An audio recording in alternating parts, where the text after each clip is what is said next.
ನಮಸ್ತೆ.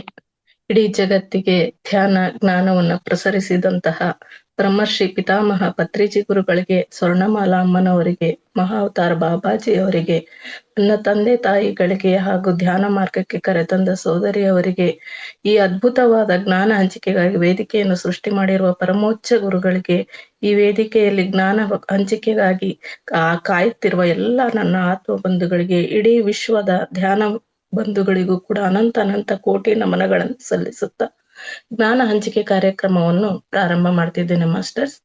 ಜ್ಞಾನ ಹಂಚಿಕೆಗಾಗಿ ಆಯ್ಕೆ ಮಾಡಿಕೊಂಡಿರುವ ವಿಷಯ ಆತ್ಮಾಯಣ, ಆತ್ಮದ ಪಯಣ. ನಾವು ಯಾವುದನ್ನಾದ್ರೂ ಕಳೆದುಕೊಂಡಾಗ ಮಾತ್ರ ಅದರ ಮೌಲ್ಯ ಅಂತಕ್ಕಂಥದ್ದು ಅರ್ಥಕೊಳ್ತೀವಿ. ಈ ದೇಹವೂ ಕೂಡ ಅಷ್ಟೇನೆ. ಈ ದೇಹವು ಆಧ್ಯಾತ್ಮಿಕ ಅಭ್ಯಾಸಕ್ಕೆ ಅತ್ಯಗತ್ಯ ಸಾಧನವಾಗಿದೆ. ಅದಕ್ಕೋಸ್ಕರ ಹೇಳಿದರೆ ಶರೀರಂ ಕಲು ಧರ್ಮ ಸಾಧನಂ ಅಂತ ಹೇಳ್ಬಿಟ್ಟು, ಈ ಶರೀರ ಇರುವಾಗ್ಲೇ ನಮಗೆ ಏನು ಸಾಧನೆ ಬೇಕೋ ಆ ಸಾಧನೆಗಾಗಿ ಒಗ್ಗಿಸ್ಬೇಕು, ಅಭ್ಯಾಸ ಮಾಡ್ಕೋಬೇಕು ಅಂತ ಹೇಳ್ಬಿಟ್ಟು, ಈ ಭೌತಿಕ ಅಸ್ತಿತ್ವವನ್ನ ಆಧ್ಯಾತ್ಮಿಕ ಬೆಳವಣಿಗೆಗೆ ಸಂಪೂರ್ಣವಾಗಿ ಬೆಳೆಸ್ಕೊಳ್ಬೇಕು. ಈ ದೇಹವನ್ನ ಆಧ್ಯಾತ್ಮಿಕ ಬೆಳವಣಿಗೆಗೋಸ್ಕರ ಸಂಪೂರ್ಣವಾಗಿ ಇದನ್ನ ಬಳಸ್ಕೋಬೇಕಾಗ್ತದೆ. ಅರ್ಥಹೀನ ಅನ್ವೇಷಣೆಗಳಲ್ಲಿ ಸಮಯವನ್ನ ವ್ಯರ್ಥ ಮಾಡಬಾರ್ದು. ಆತ್ಮವು ದೇಹವನ್ನು ತೊರೆದ ನಂತರ ವಿಷಾದಕ್ಕೆ ಕಾರಣ ಆಗ್ತದೆ. ಈ ಆತ್ಮ ಅಂತಕ್ಕಂಥದ್ದು ಏನಾದ್ರೂ ಈ ದೇಹವನ್ನ ಬಿಟ್ಟೋಗ್ಬಿಟ್ರೆ ಆಮೇಲೆ ಅಯ್ಯೋ ನಾನು ಹೋಗಿದ್ದೇನೋ ಕೆಲ್ಸಕ್ಕೆ ಹಂಗೆ ವಾಪಸ್ ಬಂದಲ್ಲ ಅಂತ ಹೇಳ್ಬಿಟ್ಟು ವಿಷಾದವನ್ನ ವ್ಯಕ್ತಪಡಿಸ್ಬೇಕಾಗ್ತದೆ. ಭೂಮಿಯಲ್ಲಿ ಮಾಡಿದ ಆಧ್ಯಾತ್ಮಿಕ ಪ್ರಗತಿ ಅನ್ನೋದು ಏನಾದ್ರೂ ಉನ್ನತವಾಗಿದ್ರೆ ಸೂಕ್ಷ್ಮ ಲೋಕಗಳಲ್ಲಿ ನಮ್ಮ ಗಮ್ಯ ಸ್ಥಾನವನ್ನ ಅಂದ್ರೆ ನಮ್ಮ ಸ್ಥಾಯಿಯನ್ನ ನಿರ್ಧರಿಸ್ತಕ್ಕಂಥದ್ದು ನಾವು ಈ ಭೂಲೋಕದಲ್ಲಿ ಮಾಡಿದ ಆಧ್ಯಾತ್ಮಿಕ ಪ್ರಗತಿಯ ಆಧಾರ ಆಗಿರ್ತದೆ. ಅದಕ್ಕೋಸ್ಕರ ರಿಚರ್ಡ್ ಬಾಕ್ ಅಂತಕ್ಕಂಥವ್ರು ಹೇಳ್ತಾರೆ, ನಿಮ್ಮ ಜೀವನದ ಯಾವುದೇ ಘಟ್ಟದಲ್ಲಿರ್ಬೋದು, ನಿಮ್ಮ ಏಕೈಕ ಜವಾಬ್ದಾರಿ ಅಂದ್ರೆ ನಿಮಗೆ ನೀವು ಸತ್ಯವಾಗಿರುವುದು. ರಾತ್ರಿ ನಂದಾ ಮೇಡಮ್ ಕೂಡ ಈ ಸತ್ಯವಾಗಿರುವುದು, ಸತ್ಯದ ಜೊತೆ ಜೀವನ ಹೇಗೆ ಅನ್ನೋದಕ್ಕೆ ಸಾಕಷ್ಟು ದೃಷ್ಟಾಂತಗಳನ್ನ ಕೊಟ್ಟು, ಸತ್ಯವಾಗಿರುವುದು ನಮ್ಮೊಂದಿಗೆ ನಾವು ಸತ್ಯವಾಗಿರುವುದು. ಗಾದೆ ಮಾತೆ ಇದೆ, ಮನೆ ಗೆದ್ದು ಮಾರು ಗೆಲ್ಲು ಅಂತ.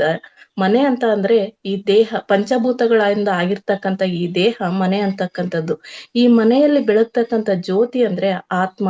ಆ ದೀಪ ಅಂತಕ್ಕಂಥದ್ದು ಎಲ್ಲರಲ್ಲೂ ಇರುತ್ತೆ. ಅದಕ್ಕೆ ಒತ್ತಿಸುವ ಒಂದು ಕಿಡಿ ಬೇಕು. ಆ ಕಿಡಿನೇ ಆಧ್ಯಾತ್ಮಿಕತೆ ಅಂತಕ್ಕಂಥದ್ದು. ಆ ಆಧ್ಯಾತ್ಮಿಕ ಕಿಡಿ ಅಂತಕ್ಕಂಥದ್ದು ನಮ್ಮಲ್ಲಿ ಸೃಷ್ಟಿ ಆಯ್ತು ಅಂದ್ರೆ ನಮ್ಮ ಮನೆ ನಂದಾದೀಪದ ತರನಾಗಿ ಬೆಳಗ್ತಕ್ಕಂಥ ನಂದ ಗೋಕುಲ ಆಗುತ್ತೆ. ನಾವೆಲ್ಲರೂ ಕೂಡ ಈ ಭೂಮಿ ಮೇಲೆ ಇರ್ತಕ್ಕಂಥವ್ರು ಎಲ್ಲರೂ ಕೂಡ 3 ವಂಶಕ್ಕೆ ಸಂಬಂಧಪಟ್ಟವರಾಗಿರ್ತೇವೆ.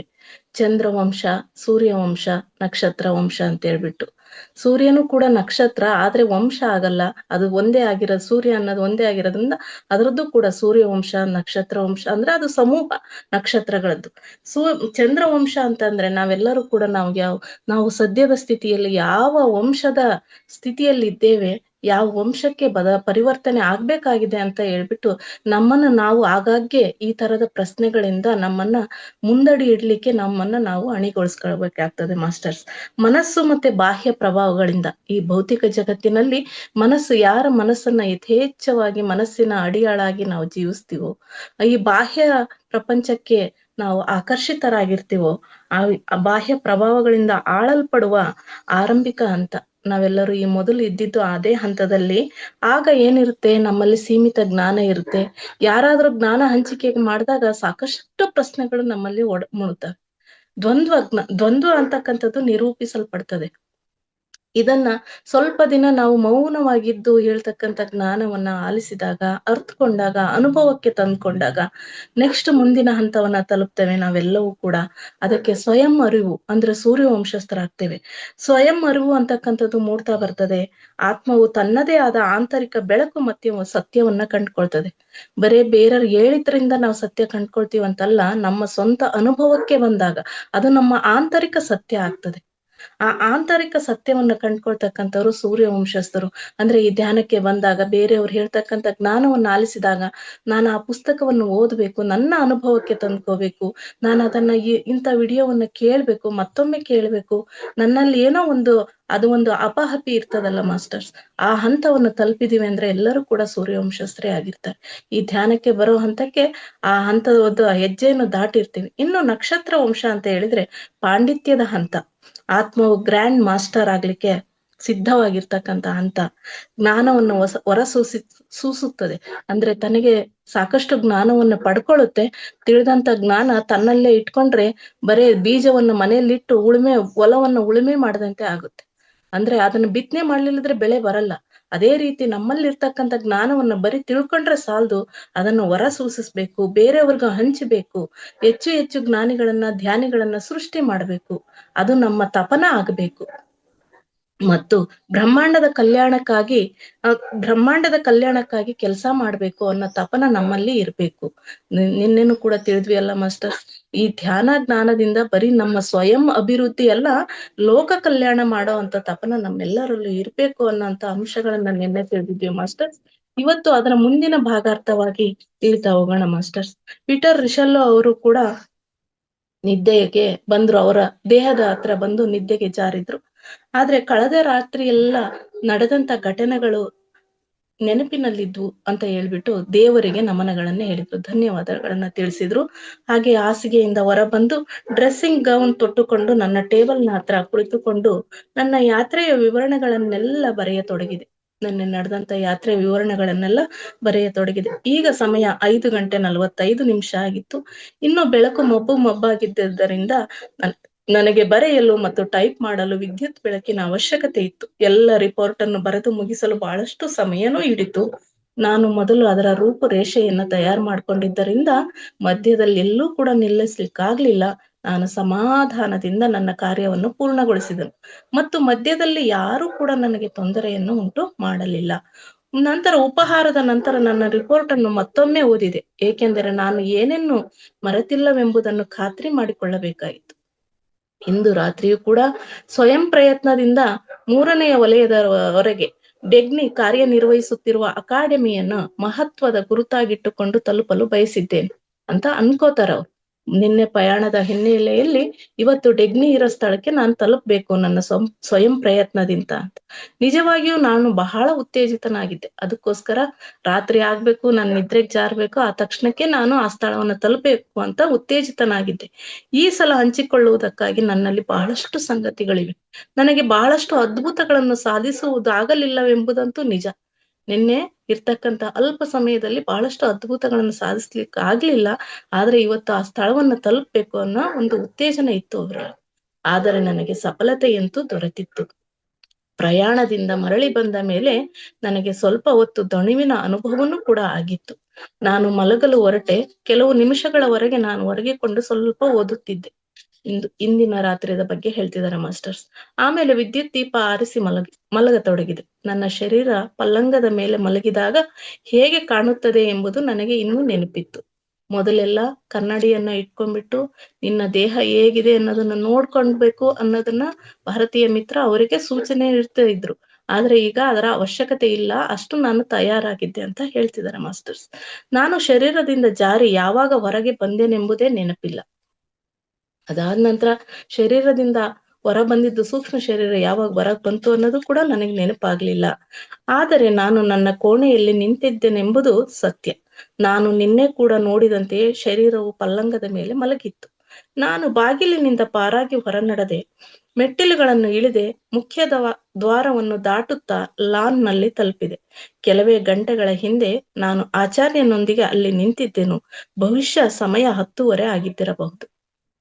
ಬೆಳಗ್ಗೆ ಬರುವಾಗ ಆಚಾರ್ಯರ ಜೊತೆ ಇದ್ದದ್ದನ್ನು ಕೂಡ ನೆನಪು ಮಾಡ್ಕೊಂತಾರೆ. ಏಕೆಂದರೆ ಜನರು ಇನ್ನೂ ಅಡ್ಡಾಡುತ್ತಿದ್ದರು, ವಾಹನಗಳು ಕೂಡ ಓಡಾಡುತ್ತಿದ್ದವು. ಸೂಕ್ಷ್ಮ ಲೋಕದ ಎಲ್ಲಕ್ಕಿಂತ ಕೆಳಗಿನ ಪ್ರಥಮ ಸ್ತರದಲ್ಲಿ ನಿಂತು ಈ ವಾಹನಗಳ ಮತ್ತು ಜನರ ಪ್ರತಿರೂಪವನ್ನು ನೋಡುತ್ತಿದ್ದೇನೆ ಎಂಬುದು ನನಗೆ ಅರಿವಾಯಿತು. ಅಂದ್ರೆ ಮೊದಲನೇ ಸ್ತರದಲ್ಲಿ ಇದ್ದಿದ್ರಿಂದ ಈ ಭೂಮಿಯ ಮೇಲೆ ನಡೀತಕ್ಕಂಥ ಎಲ್ಲ ವಹಿವಾಟುಗಳನ್ನು ಕೂಡ ನೋಡ್ತಾ ಇದ್ದೆ ಅಂತ ಹೇಳ್ತಿದ್ದಾರೆ ಮಾಸ್ಟರ್ಸ್. ಈಗ ನಾನು ಪ್ರಥಮ ಸ್ತರದಿಂದ ತೃತೀಯ ಸ್ತರದವರೆಗೆ ಡೆಗ್ನಿ ಇರುವಲ್ಲಿ ತಲುಪುವ ಪ್ರಯತ್ನವನ್ನು ಮಾಡಬೇಕು. ಇದಕ್ಕಾಗಿ ನನಗೆ ಸಮಸ್ತ ಇಚ್ಛಾಶಕ್ತಿಯನ್ನು ಉಪಯೋಗಿಸಿ ಆಚಾರ್ಯನು ಚೆನ್ನಾಗಿ ನೋಡಿ ನೆನಪಿನಲ್ಲಿಟ್ಟುಕೊಳ್ಳಲು ಹೇಳಿದಂತಹ ಅಕಾಡೆಮಿಯ ರೂಪವನ್ನು ನನ್ನ ವಿಚಾರದಲ್ಲಿ ತರಬೇಕು. ನಾನು ಕಣ್ಣುಗಳನ್ನು ಮುಚ್ಚಿಕೊಂಡು ನನ್ನ ಇಚ್ಛಾಶಕ್ತಿಯ ಪ್ರತಿಯೊಂದು ಕಣವನ್ನು ಕೂಡ ಒಟ್ಟುಗೂಡಿಸಿದೆ. ಆಹಾ, ಇದು ನೋಡಿ ಹೀಗೆಯೇ ಮೊದಲೊಮ್ಮೆ ಆಗಿತ್ತು. ನನ್ನ ಮನಸ್ಸಿನಲ್ಲಿ ಅಕಾಡೆಮಿಯ ಚಿತ್ರಣವನ್ನು ಧಾರಣ ಮಾಡಿದ್ದೆ, ಅಲ್ಲಿ ತಲುಪಬೇಕೆಂಬ ಇಚ್ಛೆಯನ್ನು ಹೊಂದಿದ್ದೇ ಆಯಿತು. ಈಗ ಗತಿಯು ಸ್ಥಗಿತವಾಗಿದೆ ಎಂದು ಅನಿಸಿತು. ಹಾಗಂತ ಹೇಳಿ ಚಿತ್ರಣವನ್ನು ಮೂಡಿಸಿಕೊಂಡಿದ್ದೇ ತಡ, ಆ ಇಚ್ಛೆಯನ್ನು ಅನ್ಕೊಂಡಿದ್ದೇ ತಡ, ಆ ತಕ್ಷಣಕ್ಕೆ ಎಲ್ಲ ವಸ್ತುಗಳು ಮಸುಕಾಗುತ್ತಾ ನಾನು ಆ ಸ್ಥಳವನ್ನ ತಲುಪಿಯೇ ಬಿಟ್ಟೆ. ನಾನಿದನ್ನು ಸಾಧಿಸಿ ಬಿಟ್ಟೆ. ನಿನ್ನೆ ರಾತ್ರಿ ನೋಡಿದಂತೆಯೇ ನನ್ನ ಕಣ್ಣೆದುರು ಬೆಟ್ಟದ ತುದಿಯ ಮೇಲೆ ಅಕಾಡೆಮಿ ಕಾಣಿಸತೊಡಗಿತ್ತು. ನನ್ನ ಉದ್ವೇಗವನ್ನು ನಿಯಂತ್ರಿಸುವುದು ನನ್ನಿಂದ ಆಗದಾಯಿತು. ಈ ಮೊದಲೇ ಅದನ್ನ ತಲುಪಿದ ಸ್ಥಳವಾದ್ರೂ ಕೂಡ ಆ ಸಮಯದಲ್ಲಿ ಆಚಾರ್ಯನ ಮುಖಾಂತರ ತಲುಪಿದ್ದೆ ಅಂತ ಅನ್ನೋ ಸ್ಥಿತಿಯಲ್ಲಿದ್ದೆ. ಈಗ ನನ್ನಷ್ಟಕ್ಕೆ ನಾನು ತಲುಪಿದಾಗ ನನ್ನಲ್ಲಿ ಉದ್ವೇಗ ಅನ್ನೋದು ಹೆಚ್ಚಾಯಿತು. ಅದರಿಂದ ನನ್ನ ಹೃದಯದ ಬಡಿತವೂ ಕೂಡ ಹೆಚ್ಚಾಯಿತು. ಒಮ್ಮಿಂದೊಮ್ಮೆಲೆ ಕಣ್ಣೆದುರಿಗಿನ ದೃಶ್ಯವೆಲ್ಲ ಅಕಾಡೆಮಿ ಸಹಿತವಾಗಿ ಏಕಾಏಕಿ ಮಸುಕಾಗತೊಡಗಿತು. ಆಗ ತಕ್ಷಣವೇ ನಾನು ಭೌತಿಕ ಶರೀರದೊಳಗೆ ಬಂದು ಎಚ್ಚರಗೊಂಡು ಎದ್ದು ಕುಳಿತೆ. ಆ ಕ್ಷಣದಲ್ಲಿ ನಾನು ಕೊಲಂಬೋದಲ್ಲಿದ್ದೆ. ನನ್ನ ಹೃದಯ ಬಡಿತ ಜೋರಾಗಿತ್ತು.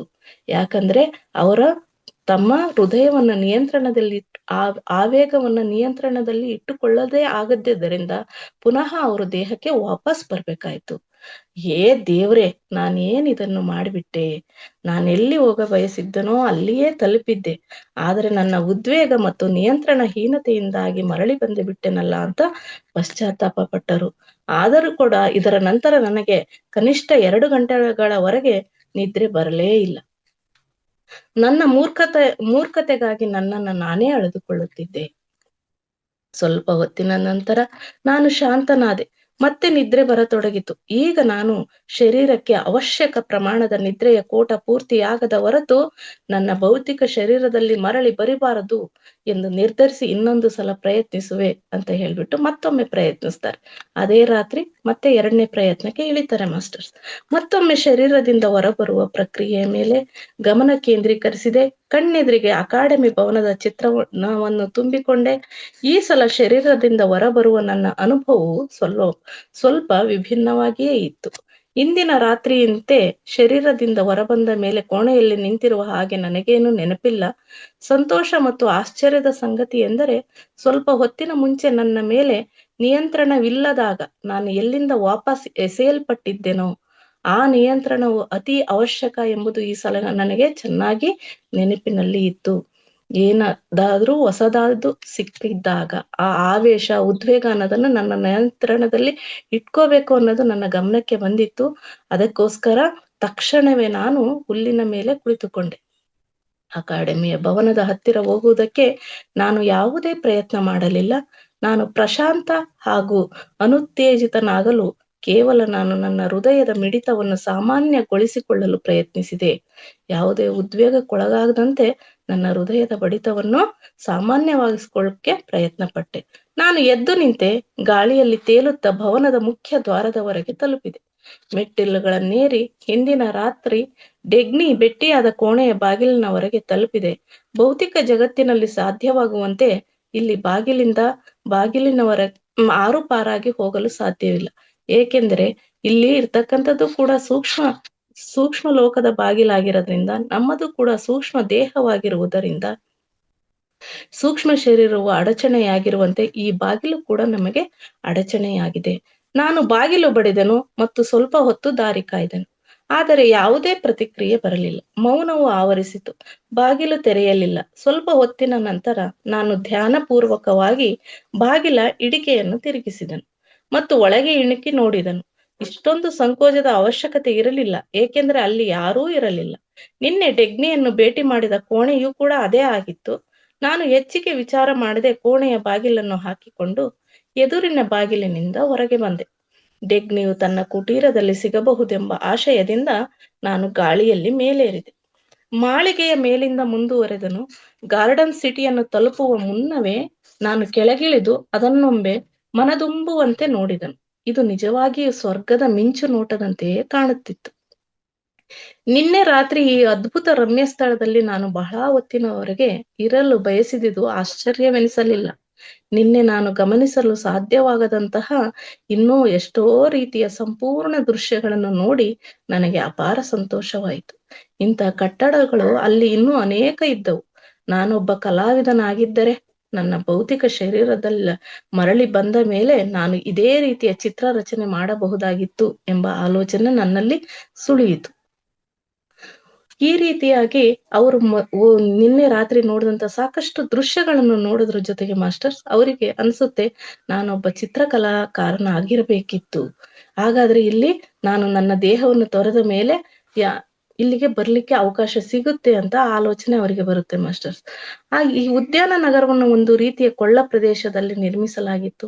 ಸುತ್ತಲಿನ ಮೈದಾನವೂ ಕೂಡ ದಿನ್ನೆಯಂತೆ ಏರುತ್ತಾ ಮೇಲೆ ಹೋಗುತ್ತಿತ್ತು.